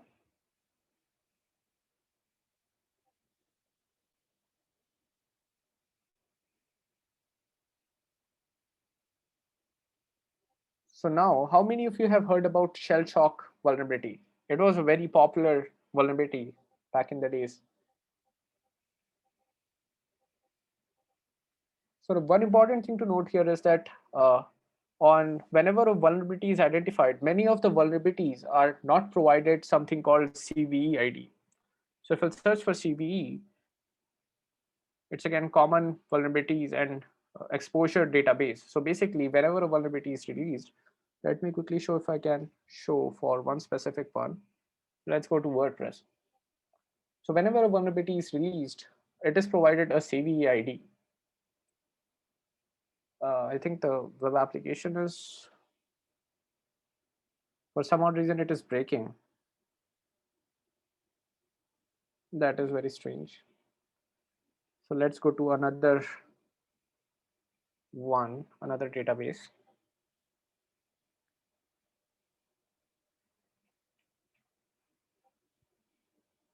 So here we can notice we have a vulnerability ID, right? So now some of the vulnerabilities are provided this ID, and this indicates that this was a 0-day, right? So if we'll search for shell shock, shell shock was one such vulnerability, but it had a really huge impact. And for the same reason, it was provided another name. So a couple of these CVEs, such as again, Eternal Blue, Mirai, all of these have name associated with them. Because again, whenever a vulnerability is introduced, which is very, very severe in nature, it will be associated with a name. Now, one easy way to look for a vulnerability is to search for the CVE ID. So let's go back in here. To search for the CVE ID on exploitdb, right? So exploitdb is one such method. Next, what you can do is, let me go back in here. I think it is not loading. So now let's say you want to search for exploit for this specific one, right? So exploitdb is the one popular one where you can find. Otherwise, you can go ahead, take a look at the database, which is again the CVE database itself. So if we'll take a look in here, you'll find a lot of links. So if you follow these links, you might be able to identify that this is the specific exploit code. So some of the issues post, some of the attackers or the individuals who have identified the vulnerabilities, they will also post a payload in there. So you can find the payload from those issues as well. Sometimes you'll find the Metasploit link and other links to other blogs as well. And another approach which you can take is search for this specific string, which is again the CVE ID or the name of the vulnerability on GitHub. So if you'll search for this one, you'll identify many of the GitHub repository might contain the exploit for this specific one. If you do not know the CVE ID, the only way is to search by the name of the application or by name of the component. And you can also search by version. For example, you can search for Zoda 4.4.5 exploit GitHub, right? So this is again one approach you can take, and if it exists, you might be able to find a link.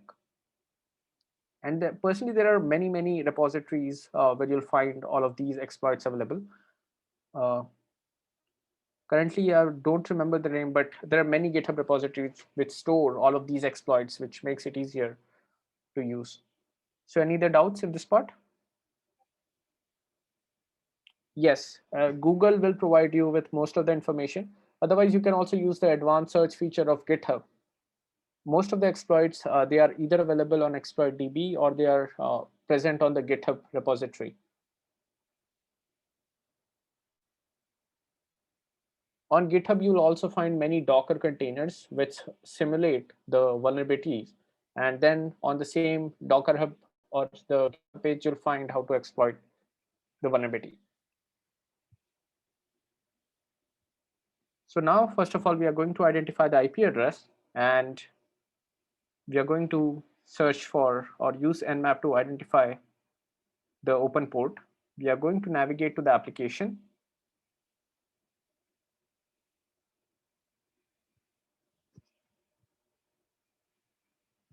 And here it says under construction, and this says the website will be online in a day, right? So now if we take a look at the page source, we'll notice it is sending a request to CGI. So this was again crucial part in shell shock. It was a CGI script. If there's a presence of CGI script, it would made it possible to exploit the vulnerability. So now we have a script in Nmap. So let me quickly show if I can bring this up. Nmap NSE doc. How many of you have used Nmap scripts?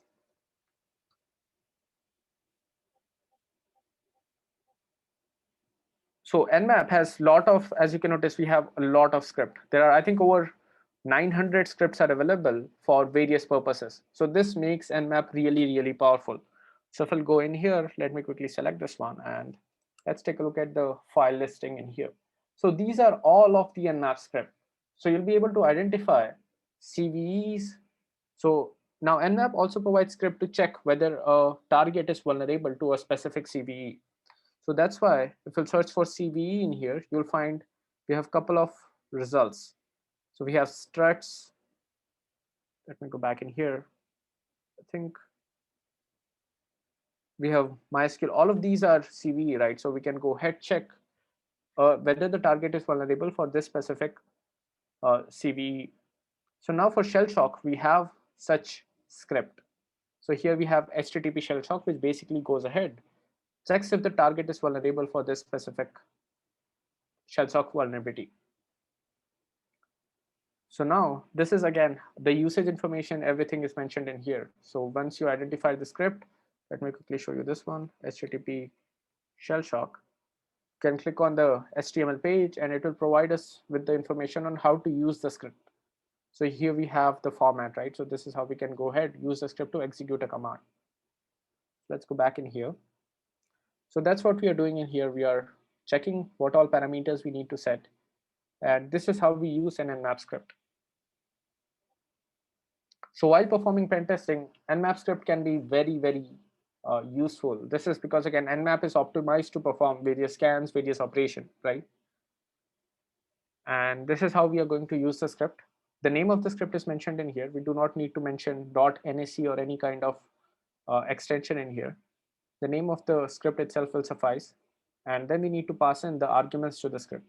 And we know that it takes in the argument .uri. So we are going to set the endpoint which we had just identified.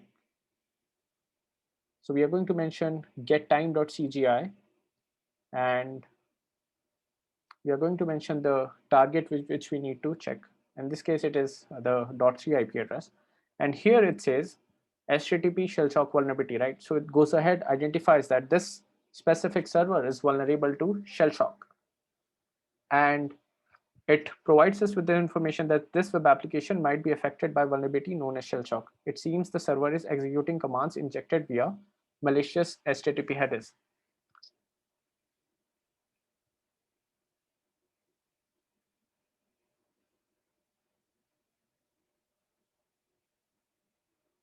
Now, once we have identified the vulnerability, we are going to search for the exploit.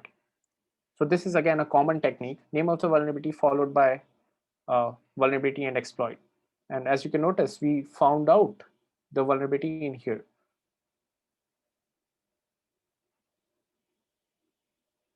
So now this is how easy it is to exploit the vulnerability.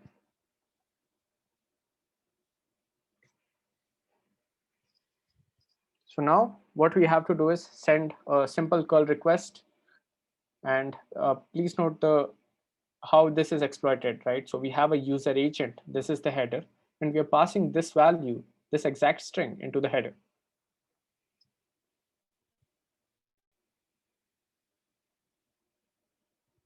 So now we are going to send this request with burp suite.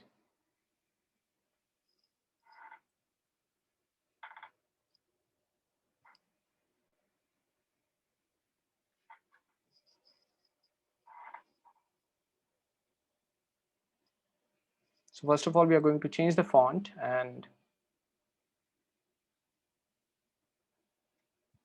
we'll go back to the proxy tab.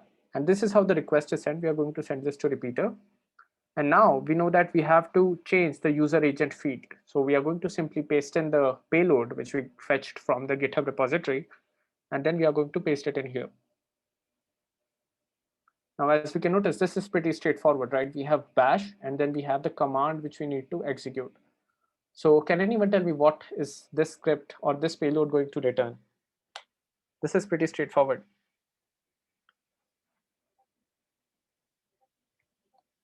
Yes, that it is going to read the file etc password, and then it is going to return the data.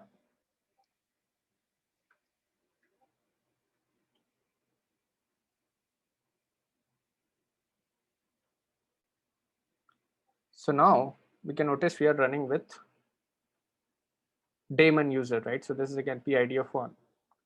So this is to answer the question of Falconix. Can you explain what is CGI in layman language? So CGI stands for Common Gateway Interface. So think of it like Apache supports a couple of languages, right? We have PHP. Now let's say we want to use another language. So this could be a simple bash script. This could be Ruby, Perl, anything, right? So we have Ruby, Python, whatnot.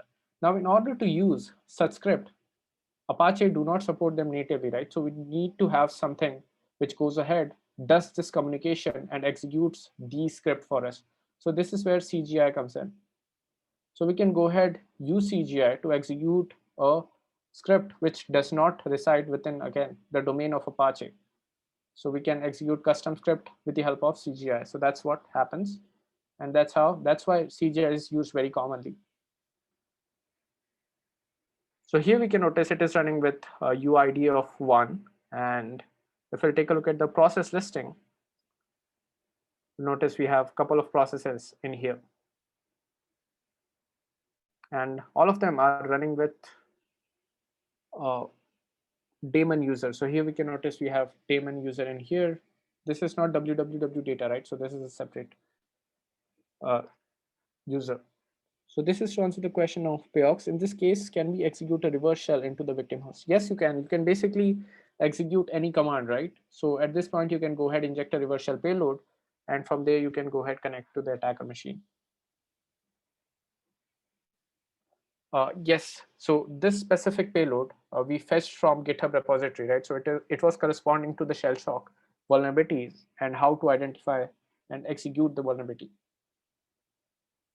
So any doubts in this demo on how we went ahead?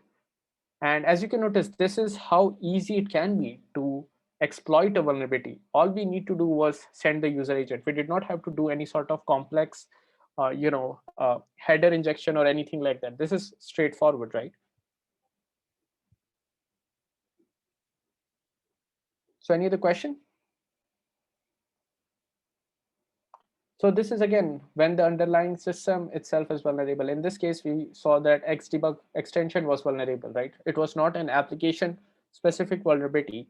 In this case, the CGI script, the bash itself was vulnerable. Now let's take a look at the A1 injection attack. Now, as the name suggests, this is where we inject something onto the form field, onto the parameters, and this leads into, again, some other operation. And that operation would be using untrusted user input. It is not performing sanitization, due to which this injection is possible. So this ultimately leads us to, in A1 injection attack will be covering SQL injection, command injection, and all of these attacks, NoSQL injection as well. So when we're talking about command injection, this is one such example. So here we have a backend code which says echo. So this is a PHP code in here. So here we have echo, which is basically to print out the data. And this is an HTML tag. Similarly, this is an HTML tag. And here we have shell exec. And now we have ns lookup. This is a command to execute, and we are concatenating target to this specific existing string, right? So basically what is happening is whatever input is passed by the user to this specific PHP page, that is inserted at this point. And now the ultimate command becomes uh, ns lookup followed by whatever the user has passed. Now the issue is this is untrusted, right? And this is where all of the mistake happens. We cannot trust any user data. We have to perform sanitization. We have to perform checks as well. So now let's quickly jump into a demo.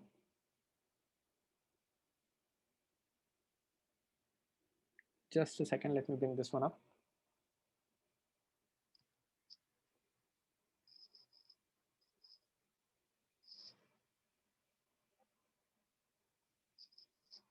So I'll forward this one real quick so that we get to the application.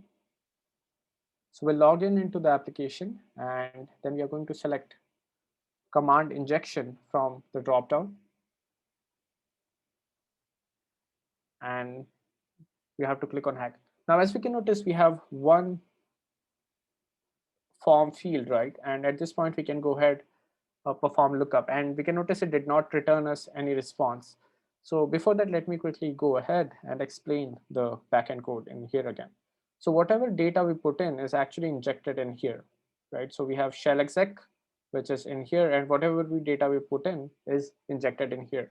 So at this point, it becomes ns lookup, and then nasa.gov, right? So whatever domain we have passed in here, this is executed as a Linux command. Now, whenever there's a shell exec, by default, what happens is PHP will call the sh shell and execute the command, which is again this command. So now we have sh ns lookup nasa.gov. So whatever domain name is here, it is performing ns lookup. So if we'll go ahead in here, we'll notice that it does not return us any response at first, right? So what we are going to do is we are going to inject a command and going to click on the button, and there we go. Now it returns www data, right? So this worked. Now if we'll take a look at an inject id command, and we can go ahead find out the output that this is running as www data user. So now we were able to inject a command. Now let's take a look at why this worked. So here, this is the input, right? We have www.nasa.gov. Oh, sorry, it's NSA, not NASA. So here we have nsa.gov, and what we are doing is we are appending semicolon ID, right? So can anyone tell me what does semicolon represent in here, and what is the relevance of semicolon? So if you want to use any other command or sorry symbol apart from semicolon, what will it be? Can you replace semicolon with other command? Yes, that is correct. So please note, this is how the Linux shell works, right? So whenever we want to execute two commands, so let's say we have command one, for example, let's say we have who am I command, right? And let's say we have id command in here. And now if we want to check if whoami command has executed successfully, and only then we want to execute id command, we can go ahead use the ampersand ampersand. So this way it is going to check for the exit code of whoami command or whatever the first command is there. And then if it is 0, only then it is going to execute the second command. Now, in case of semicolon, what happens is it does not care about the exit code. It goes ahead, executes it right away. So that is the advantage of ID, sorry, semicolon. And in case of pipe, what happens is we have command 1 in here, and then we have the command 2. So whatever output is returned by the first command is sent as an input to the second command. So this is where we use pipe. In this case, what we are doing is we are using semicolon to do not care about the status code. So that's why we have this semicolon in here. Now, when this command is injected, what happens is this is the final command. So this is untrusted user input, right? There is no sanitization, no checks which are being performed. So this PHP code, what it does is it passes this value, which is again nslookup www.nsa.gov semicolon id. It passes it to the Linux shell. So this is the sh Linux shell. Now, once it is passed to the sh Linux shell, it breaks it into two commands. We have first command, then we have second command. So this command is executed separately, and then we have second command, which is id, which is executed separately. So now two set of command are executed, and this is where the second command returns us with the output of what we are seeing in here.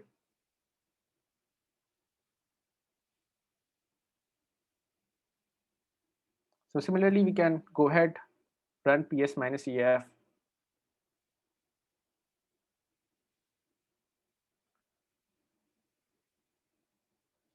Now, next question arises, how do we perform command injection when it does not return us with correct output, right? Or it does not echo back the exact output.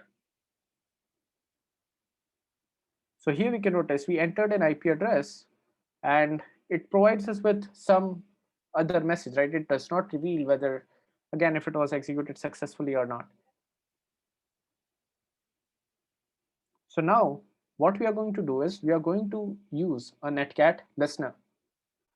So this is where we are going to use pipe. So what we have done here is on the attacker server, we have started a listener. So basically we have a listener in here on port 4444. And from the target server, what we are going to do is we are going to connect to this port.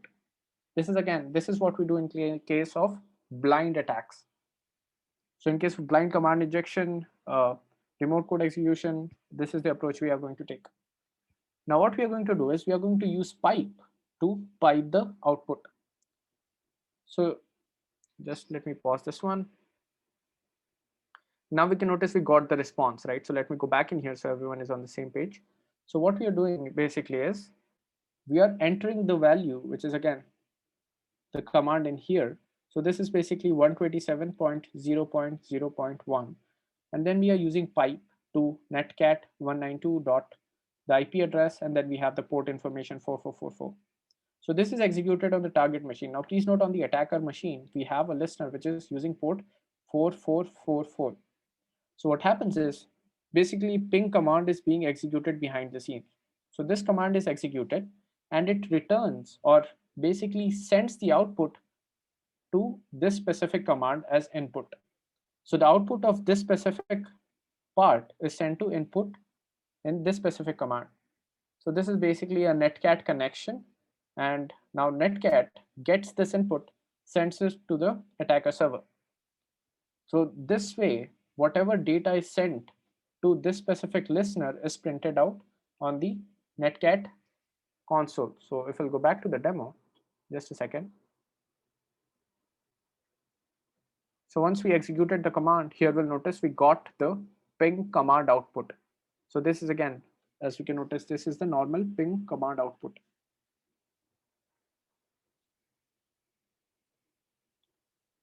So now we have confirmed that the remote code execution is happening, right? We were able to inject a command and it went ahead, executed it.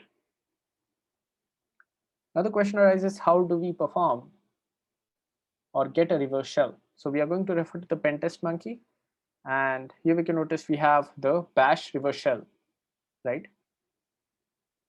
So we are going to simply copy paste the bash shell and inject it in here.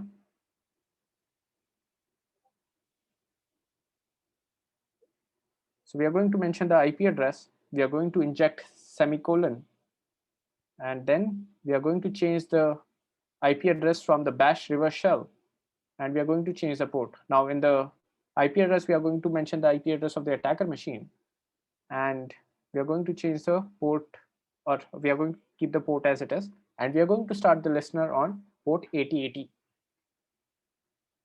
And we are going to click on ping. Now it does not execute. Can anyone tell me why it did not work? Anyone? We injected the bash reverse shell payload in here, right? And basically we injected it by a semicolon followed by this one.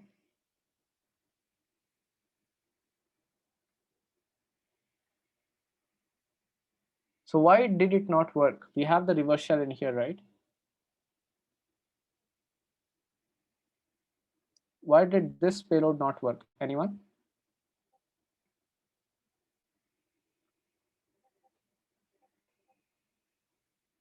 So if we'll, let me quickly go to the pen test monkey.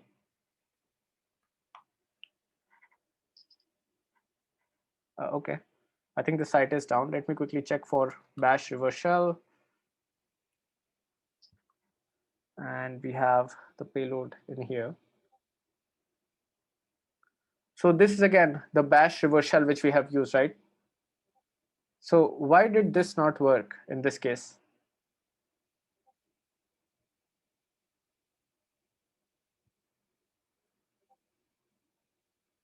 So Catalyst is on the right track. It is something related to SH. So now this is very important. The reason it did not work is because this format is not supported in the SH shell. So this format is not supported in the SH shell. That's why when we are injecting this specific command, it ultimately runs into an error, due to which this does not execute successfully. Now, this format is supported in the bash shell. So what we are going to do is we are going to change the command, and basically we are going to encapsulate this in a bash -c wrapper. So now we trigger a bash shell from within sh, and then we pass in the reverse shell payload to bash. So this is how we are doing it. We are simply calling bash from the sh shell. So when shell exec is called, right, we have shell exec in here. This ultimately calls sh shell, and this executes ping 127.0.0.0.1, and this also executes whatever reverse shell we had passed. So in this case, what we are doing is we are calling bash now, which in turn calls the bash reverse shell. So the reason it did not work directly, which was this case, was because this format is not supported in sh shell. The reverse shell payload had this specific combination of redirection, which is not supported in sh shell. So that's why we had to use this approach, which was again trigger a bash shell from sh shell and then execute the bash reverse shell. So now we got a shell. So any doubt till this part why we had to use this specific approach, which was to use bash wrapper? And now can anyone tell me whether this is a container or whether this is a full-fledged machine?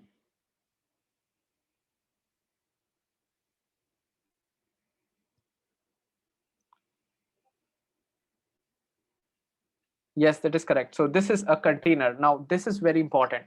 Once we have gotten hold of a shell on a target machine, we need to identify whether it is running inside a container or whether it is a actual virtual machine. So the first giveaway is that the PID, right? PID is 1. So in most of the virtual machine, there are a lot of processes. So getting a PID of 1 for a normal process is impossible, right? So there are a lot of processes which are running behind the scenes. And normally we'll notice that it starts from the range of maybe 900 or 700. All of the local processes start from this specific PID. So that is the first giveaway. And here we can notice this is the root process, right? And this somewhat seems to be a custom program. So this is a common structure in case of container. We have a process manager, which in turn calls various programs. So supervisor is another process manager, and which is in turn calling MySQL as well as Apache.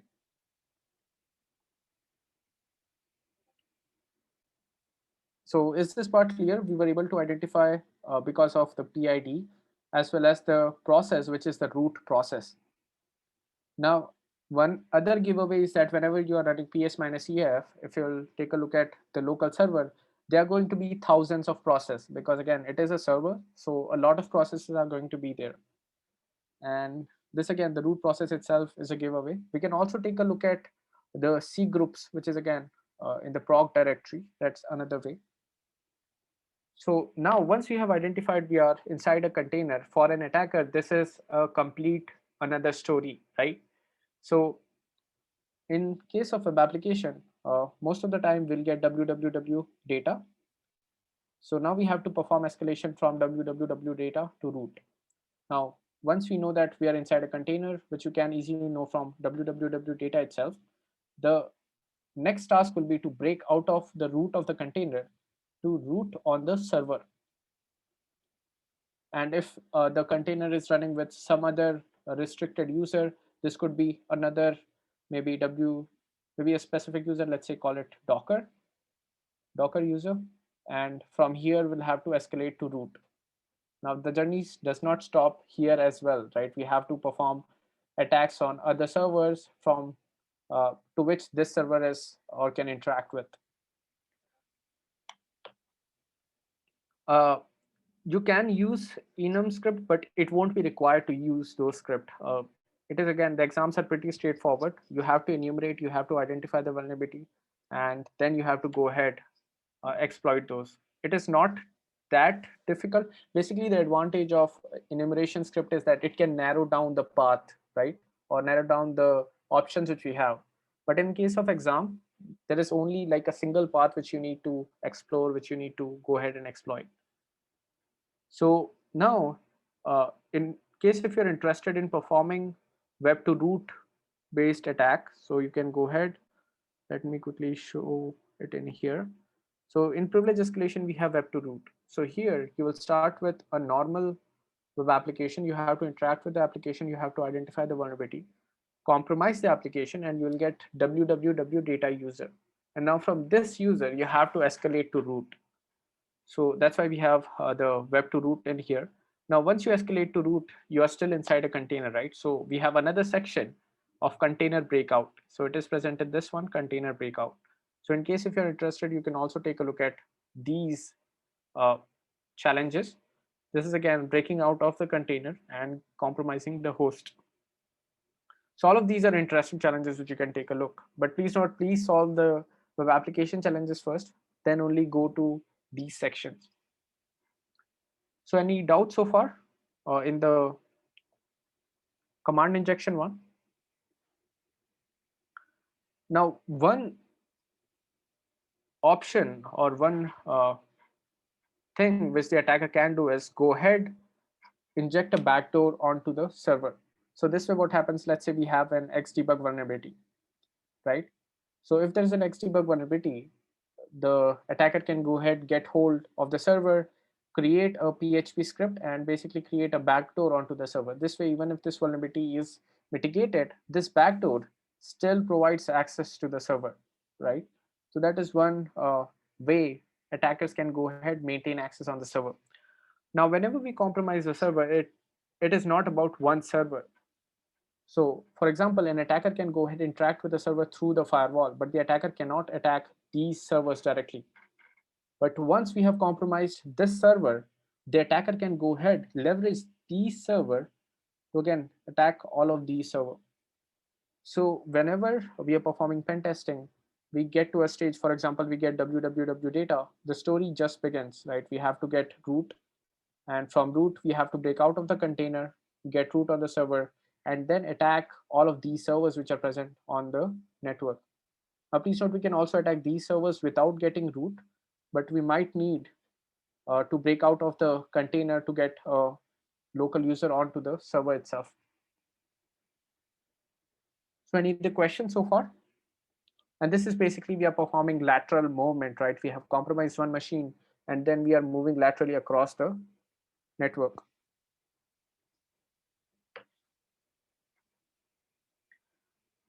Now, many times what the attacker do is they go ahead, compromise the server, and they might not use these servers immediately, right?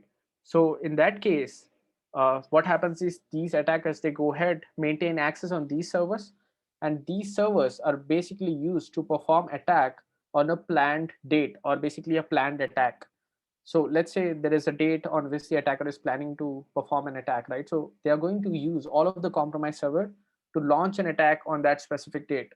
So you would have heard about, again, DDoS attack on GitHub and all of these popular DDoS attack, right? So to perform DDoS attack of this volume requires a lot of machines. And so this is how the attackers use the compromised machine to perform a planned attack. So that's why it is very important to make sure we write out secure application, we build a secure server. Otherwise, the attacker can not only maintain access on the server and use them on later date. Now, please note, this is again, this vulnerability or this uh, method of maintaining access is possible in case of traditional application. In case of serverless application, we go ahead perform a different kind of attack. We'll take a look at how that happens in just a minute. So this is to answer the question of Fluffy, pivoting versus lateral movement. So in case of pivoting, what will happen is you're going ahead, compromising this machine from this one, right? So this is basically pivoting itself. In case of lateral movement, we are going ahead and we are traversing across the network. So all of the pivoting will actually come inside lateral movement.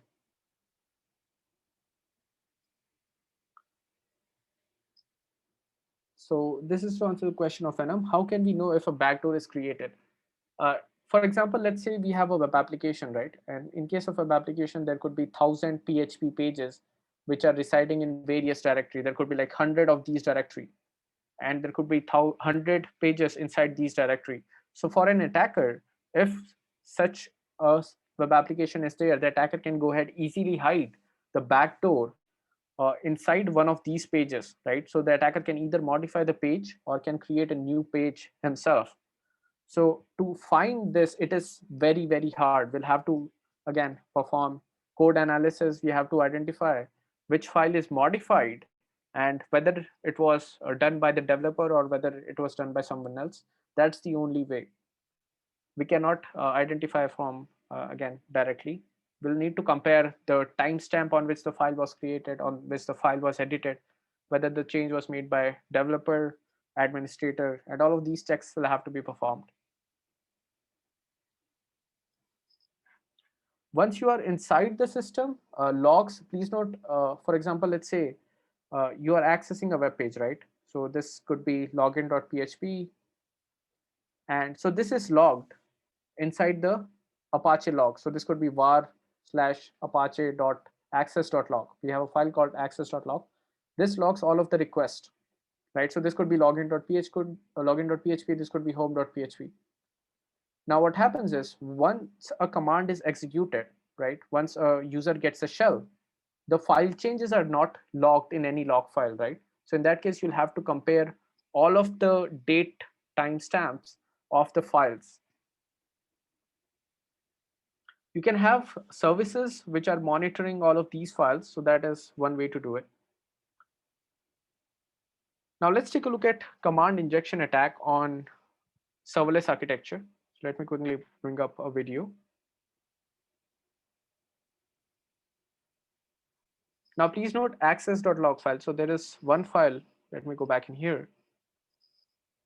So access.log file, which is again stores all of the information regarding the request. It only logs parameters in get request. It does not log data of post request. So if I'll take a look at the previous demo, which was in this case, right? So the payload, which was again the bash reverse shell payload, right? This was sent in post request. So this won't be logged in the access.log file. We'll only get that a request has been sent onto this specific endpoint and a post request was sent. So we need to add or enable a couple of other Apache plugins and all of those to log all of this information. By default, these are not enabled. We have to enable it ourselves. So now we have a very simple application which says drop files here, and it says uploaded file is, it does not say anything as of now. So what we are going to do is we are going to simply drag and drop a file. Now please note, please make note of the file name. We have hello world.rtf. So we are dropping the file with maximum upload sizes of 4 MB. So it throws you an error. Now next what we are going to do is we are going to start a burp suite and intercept the request.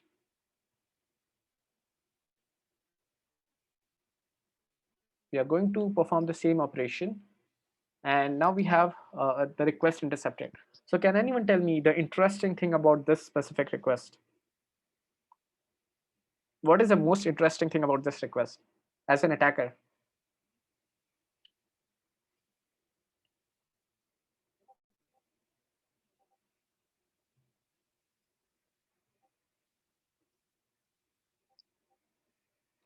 The body, no.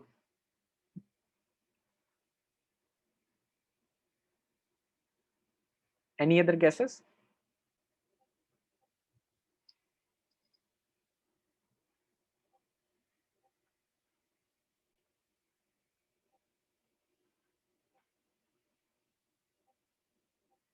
Yes, the path. The path is the current one. So what exactly in the path?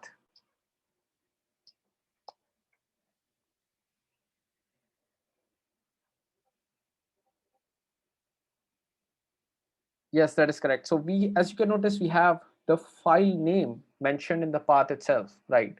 So now we know that this is a user controlled input. So this is not a fixed value. We can go ahead, change this value because it was the name of the file, same hello world.rtf, right? This was a file which we were trying to upload and this was a file name. So this is a user controlled input. So what we can do is go ahead, maybe tamper with this one. So now what we are going to do is simply inject semicolon and try to execute printenv command. So can anyone tell me what does printenv do?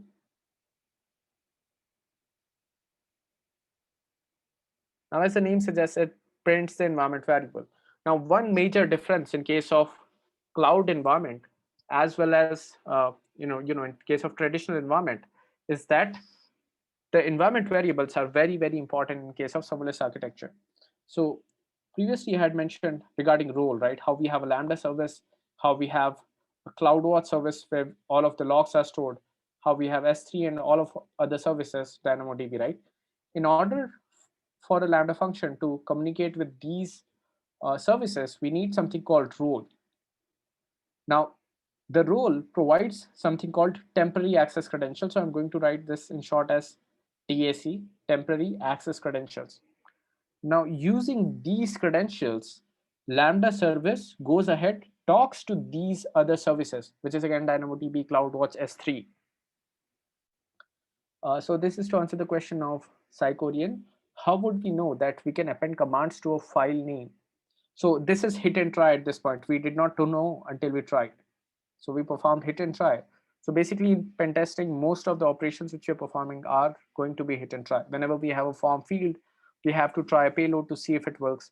And if the payload works, we are going to change the payload, try a new one, and the process will go on and on and on.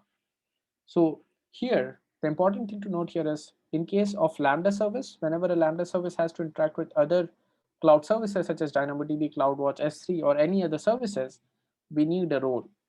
And the role provides something called temporary access credentials. Now, these are a set of credentials which goes ahead and allows the Lambda service to talk to these services. Right? So now the temporary access credentials are actually present inside environment variables. And that's why we are printing the environments variables using the printenv command. So is this part clear? Why we are printing the environment variables? Because of temporary access credentials. The reason we are using post instead of get, this is because basically the application is using post, right? And the reason why application is using post is because there's a limitation of what all data we can send in the URL.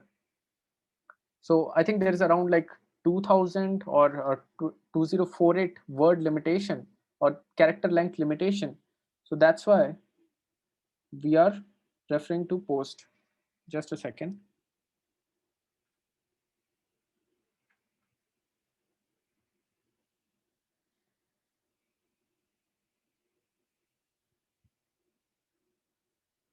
Just a minute. So any doubts so far?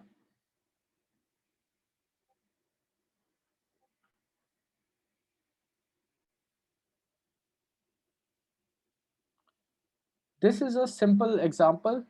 In real world scenario, the parameters, again, you'll have to try this on each and every parameter you find. Usually you'll find, again, it depends, right? So many times the developer would have sanitized this. It depends. In real world scenario, you'll end up finding this case, and sometimes you'll notice that the parameters are sanitized. So whenever parameters are sanitized, this kind of injection will not work. So any doubts so far? The session video which are going to be provided won't expire.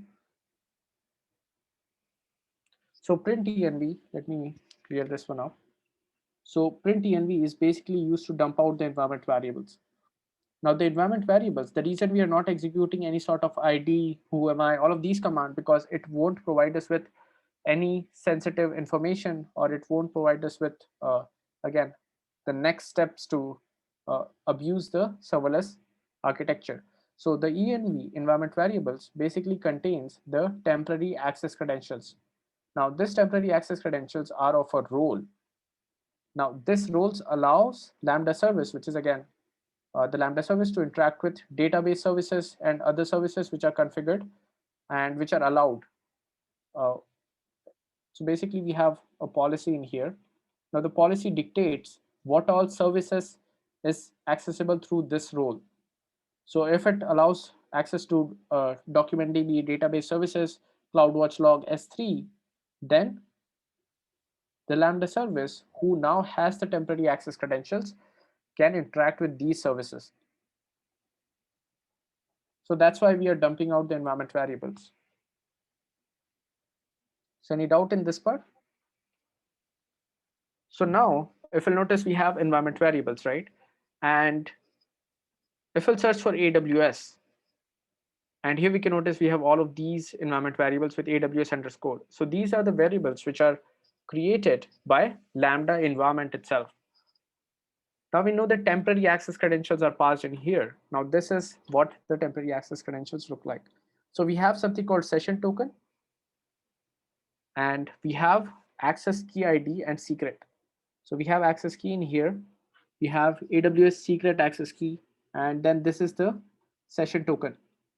So these three formulate, let me pause it in here. So these three, 1, 2, and 3, this provides us all of the information which we need to access or use the role. So this is the temporary access credential. In short, I'm writing it as TAC. And now we have a couple of other information, such as the region name. We have AP Southeast 1. And then we have something called dest bucket in here. And then we have a string. Now, as we can notice, there is a string called bucket. So we can speculate that this might be an S3 bucket. So now we know the region name, we know the S3 bucket, and these S3 bucket are public or global in nature, right? So what we are going to do next is, so this is to answer the question of Falconix, how do we use this with Lambda function? So I'm going to come to that point. We are going to take a look at how to use the temporary access credentials in just a minute. And this is to answer the question of Justine. Please elaborate more on env. So let me go back in here again. So in this case, we are using the print env command, right? So here we have print env.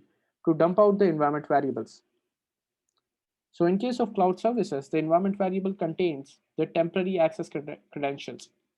Now think of it like normal credentials, but they are uh, they are associated with a time window. So normal credentials, let's say you have a username and password, right? Now think of the temporary access credential that it will expire in some time, for example, like 1 hour. So basically, Lambda gets hold of such credentials. It gets hold of an access key, which is here.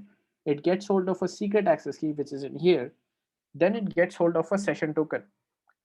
Now, this is valid for some duration, and it provides access to the Lambda service to services such as DocumentDB or DynamoDB, CloudWatch, and whatnot.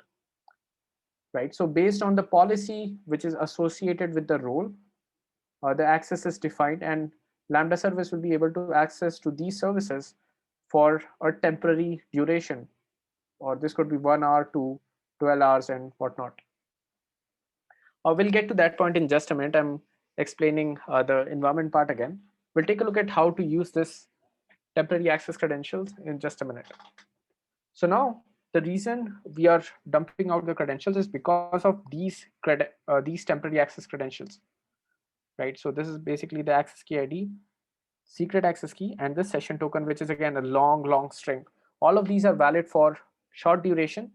That's why they are called temporary access credentials. Now, at this point, we have understood or identified the, let me go back in here, identified the name of the region as well as name of the bucket. So what we are going to do is we are going to try and see if this bucket is publicly accessible. So we're going to disable proxy, and we are going to search for the S3 endpoint URL. And we are going to take a look at how to formulate the S3 URL based on the region and bucket information. So here we can notice we have the S3 bucket format.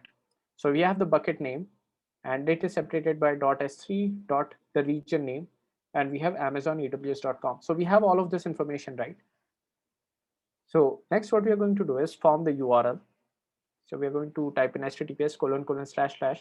Now, name of the bucket, we have temporary public image store. Now we are going to mention the name of the bucket. Now we are going to mention s3.ap southeast1, which is the name of the region. And then we are going to copy paste the same Amazon AWS domain.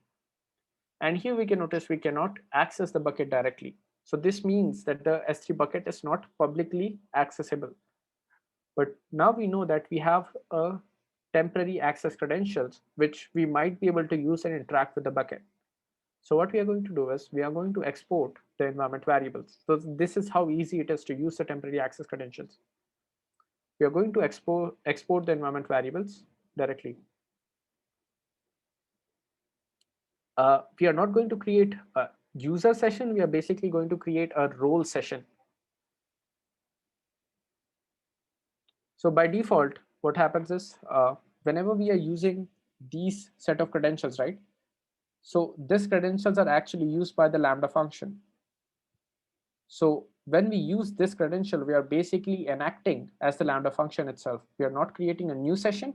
We are using the session which was provided to the Lambda function itself. So that's why we are simply exporting all of these environment variables.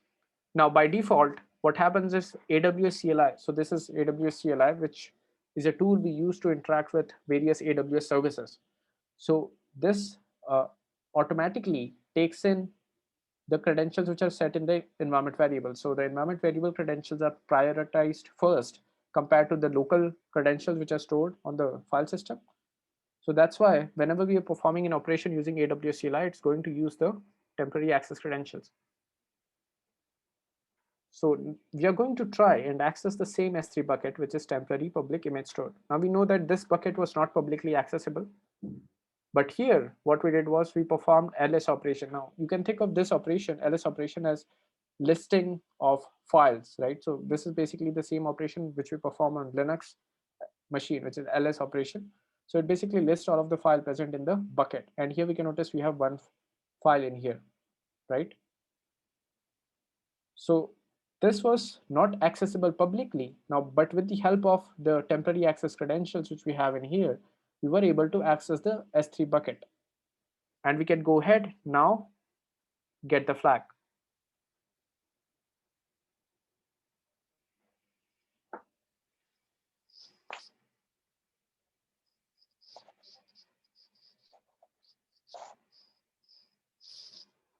And there we go. So now we have fetched an object from a bucket which was not publicly accessible. So please note, we all started with a URL, right? So initially we only had a URL of an API gateway, and this ultimately provided us with a command injection onto a Lambda environment. From here, we got hold of the temporary access credentials, and using these credentials, we were able to interact with the S3 bucket and we were able to steal some data. Now, this was only possible because this specific object, first of all, it was due to the vulnerability, and this temporary access credential, which again belongs to the role, right? This role had in turn as a policy which allows S3 access.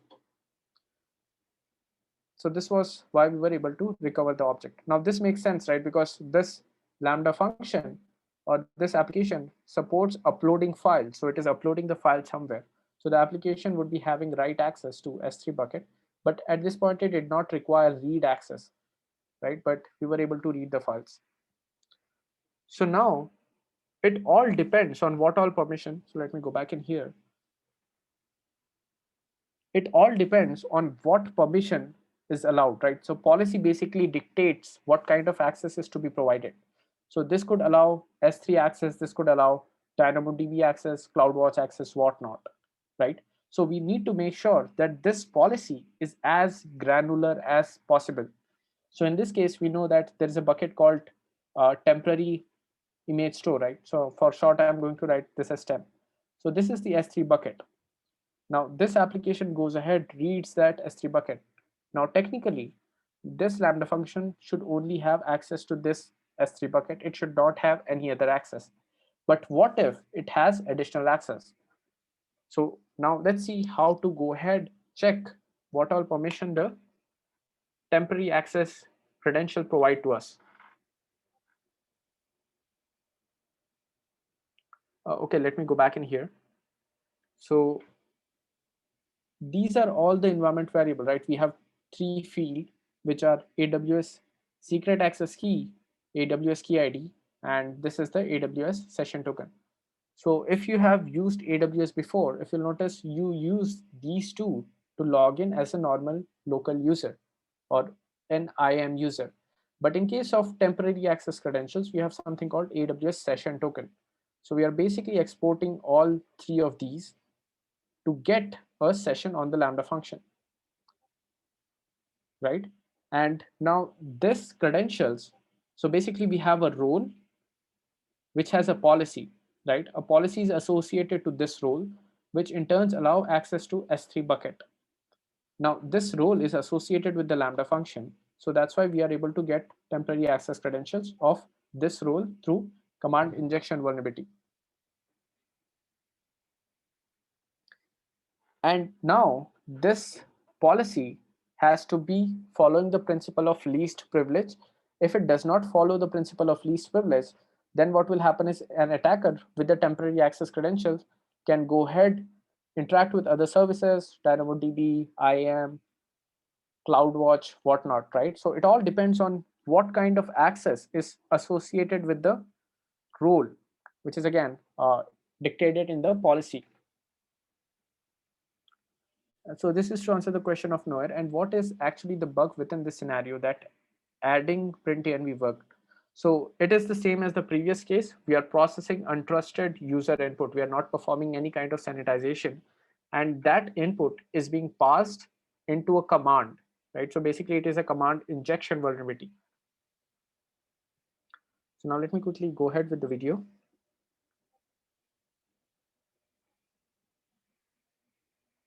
So now we are going to use a tool called Paku, and we are going to clone the or run the Docker container directly. So now we are using a simple Docker container which is provided by part-2 tool itself. So this is again a tool to perform enumeration. And we'll start with naming the session. So we have used attack defense in the name. And now these are all the supported command. We have ls for listing the modules. So as you can see, list all modules. We have run to execute a module. So now next what we are going to do is we are going to set the credentials, right? We have a temporary access credentials. So we are going to set the keys first. So we are going to call the set keys operation, which is in here, set keys, add a set of AWS keys to the session and set them as a default. And now we are going to simply copy paste all of the temporary access credential values. So it asks for access key ID. We are going to copy and paste this from here. And we're going to find the secret key as well as session token. We are going to simply copy paste it in here. Now we go ahead, list the modules. So once the AWS access keys are configured, we go ahead, list the modules, and we have a module called S3 download bucket. So we are going to copy the name of the module, paste it in here, and basically we are pasting it after the run command. So this is how easy it is to use the module.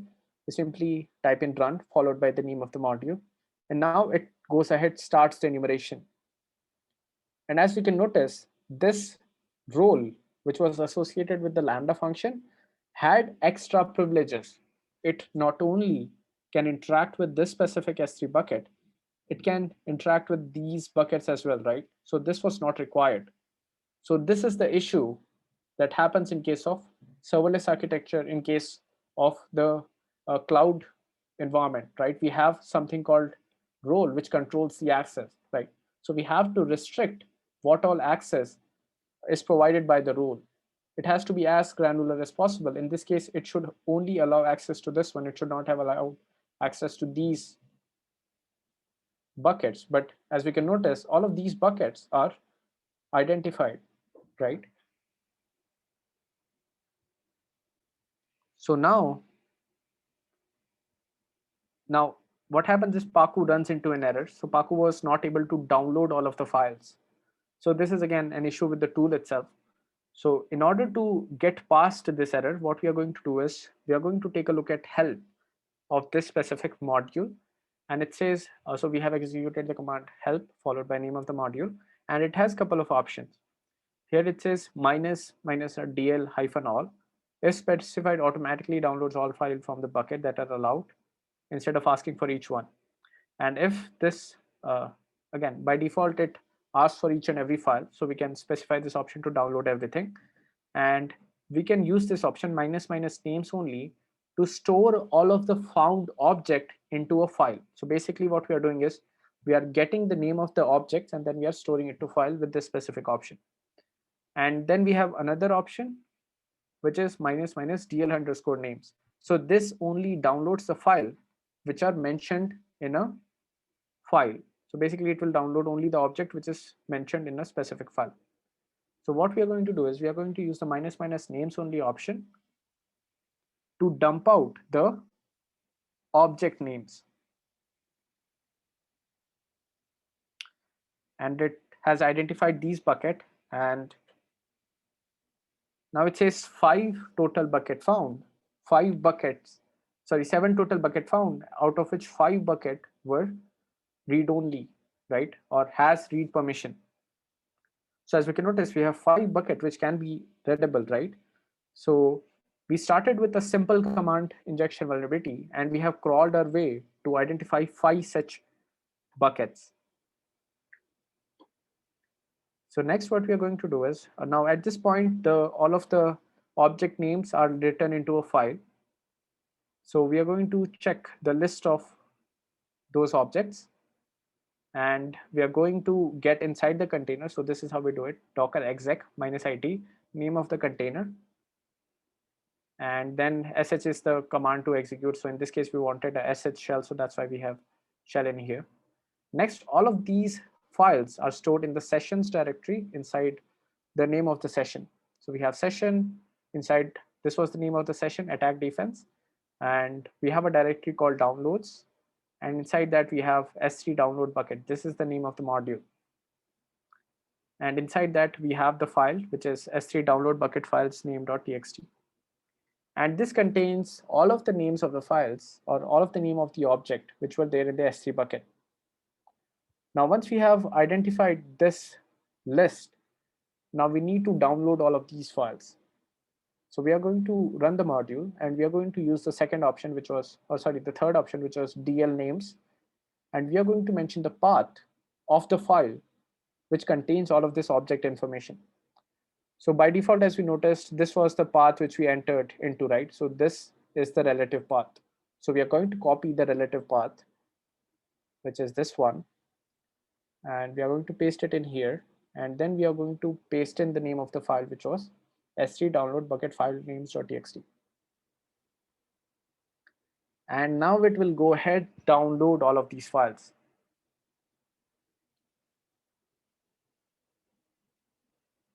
And it was able to download 10 files, and one file failed to download. And now we can go ahead, navigate into the same directory to take a look at all of these files. So as we can notice, all of these files were downloaded inside the name of the S3 bucket itself. And now we have 1, 2, 3, 4 buckets.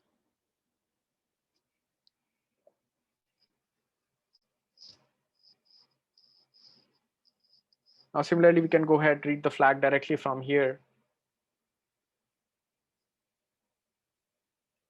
And this is what can go wrong in case of serverless architecture, or basically cloud environment. We started with a simple URL. We identified the command injection vulnerability. From there, we got hold of the temporary access credentials. And this provided us access to S3 buckets, right? So there were multiple S3 buckets, not one bucket. We were able to interact with 5 S3 buckets. Now, this temporary access credentials in real world scenario, it could have access privileges. It could provide access to database services. It could provide service access to IAM service, EC2 service, whatnot. So it all depends on the policy which dictates this permissions, right? So which is again imposing the restriction. So this is where many times mistake happens. And what the developers and the administrator do is they write out policy which do not have these granular permission restriction, and due to which many times privilege escalation happens and data are stolen. So this is to answer the question of Psychorin. We are having a lot of discussion on AWS NM. Are we expected to know this for the exam? So this is how to, again, perform attacks on cloud native application. So in case of exam, you'll not need to know the knowledge of how to perform enumeration on various AWS services. It is not required. The flag will be, again, I cannot reveal exactly what there is in the exam challenge, but it will be related to some of the component of the lab, or sorry, the AWS serverless infrastructure, for example, API gateway component Lambda environment. You won't have to interact with services such as S3.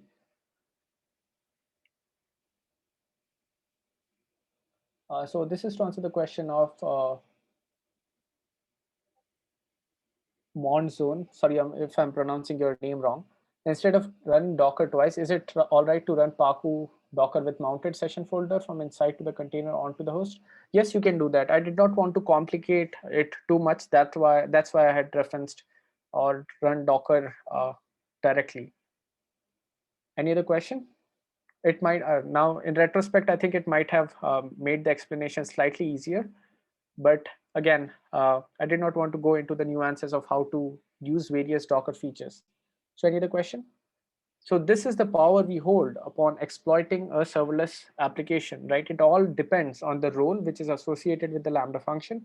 If that role provides too much permission or too much access to other services, the attacker can go ahead, take over or attack other services, steal all of the data from S3 bucket and whatnot. So this is to answer the question of falseness. Is this common to see? So you might not find command injection vulnerability, but you might be able to find out deserialization attacks. And all of these attacks we are going to take later on in the session. So This is to emphasize on the fact that in any case, if you are able to get a remote code execution onto a serverless environment, it can allow the attacker to perform more damage, or again, it can provide a new horizon for the attacker to explore, to attack, to steal data, and all of those. So command injection, you might not find this very commonly, but you might be able to find deserialization attack, or a vulnerable component is being used by the serverless application. You might be able to compromise the application from there. The objective is to get remote code execution on the serverless environment, and from there find out the temporary access credentials, check what all you can do with those credentials, and again, uh, perform lateral movement onto the AWS environment itself. So from web application pen testing, it goes ahead, moves it on to AWS pen testing, right? So it's all about the initial access. Please note, at this point, we did not have any sort of access to the AWS account itself. We did not have access to the AWS account. We started from the URL, a single URL, and we crawled our way into the AWS account, or basically the S3 service. So this is why cloud native applications sometimes pose even more greater threat, right? Many people say that, okay, serverless infrastructure is safe, but it is safe as long as you're following best practices, the recommended security procedures and everything. If you have not followed them, then the serverless architecture can actually cost more damage compared to traditional architecture.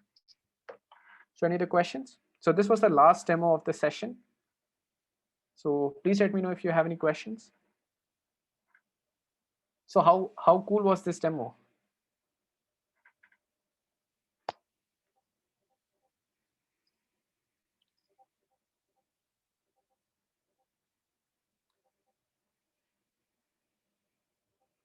So this is to answer the question of payouts. Can we execute a PHP code if the input on the victim site is XSS vulnerable?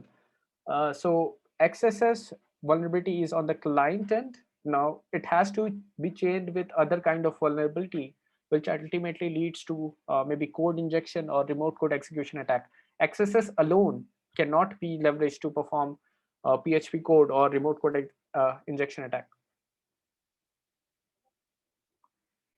Uh, I think the best way to start with AWS security would be to join our AWS Cloud Security Bootcamp. So I have covered everything from beginner's perspective, and it's very easy to follow.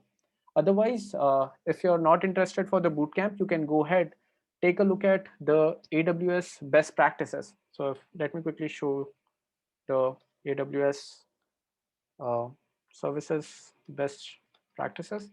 So now in the AWS documentation, for each and every service, there is a best practices section. So as you can notice, we have documentation, right? So personally, I feel AWS documentation is the best place to learn, and you'll find all of the services mentioned in here. So for example, if you go to EC2, there will be a best practices section. Just a second, we'll need to go to the user guide, and I think security, and we have a security section. All of these are very important. Let me go to, oh, this is EC2 auto scaling. Let me go back in here.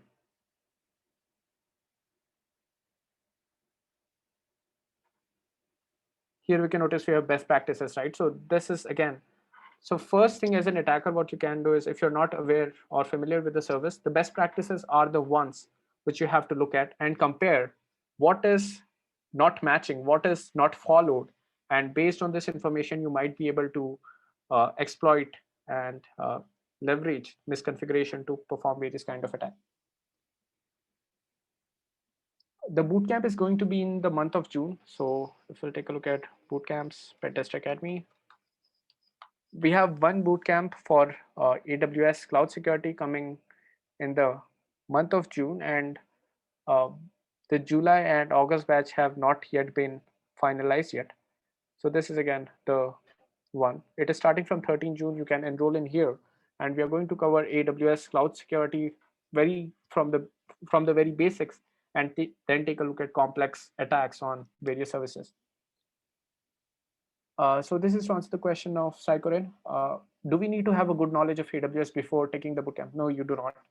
The bootcamp, again, it's very beginner friendly. I have made sure that I make it as beginner friendly as possible, and you do not need to have knowledge of any AWS services.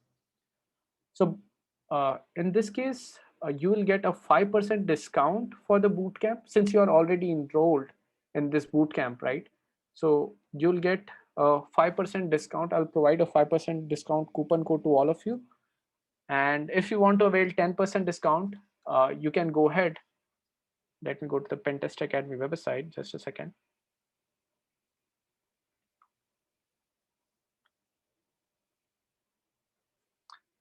So if you want to avail 10% discount, you can go ahead, subscribe to our annual service, our annual subscription, right? So this provides 10% discount for all of our boot camps. Any courses apart from the bootcamp? Personally, I think AWS documentation itself will help out. Apart from this, you can take a look at, uh, I'll provide you a list of courses which you can take a look at. I'll have to check because again, I have to check if whether they're beginner friendly and whether they are good or not.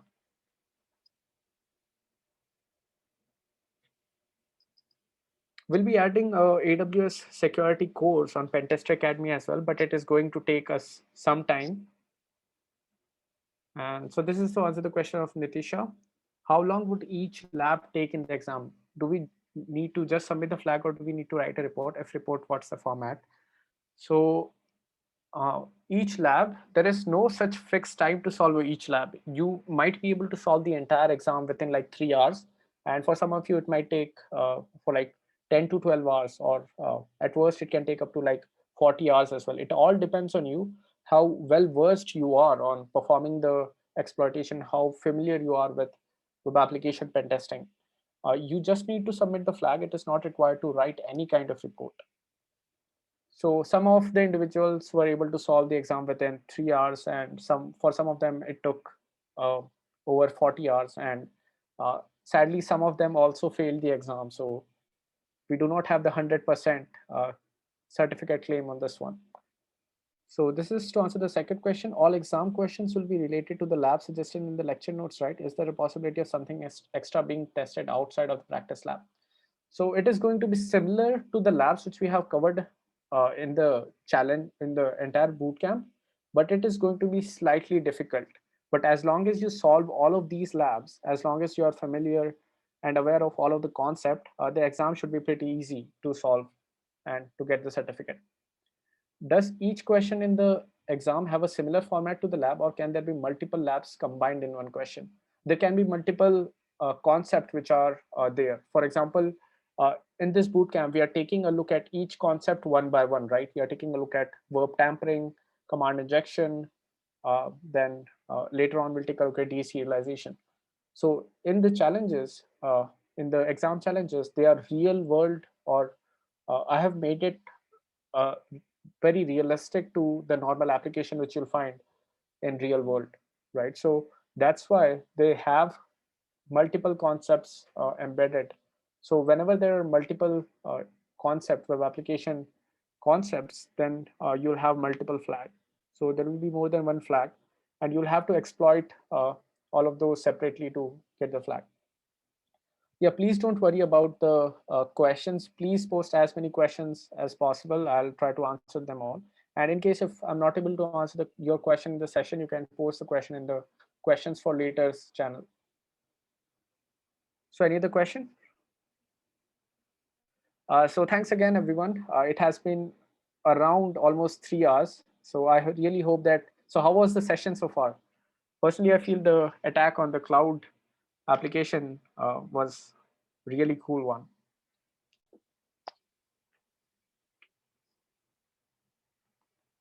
Okay, so that's great. So I hope the pace is okay with everyone, or whether I should slow down or fasten up a little.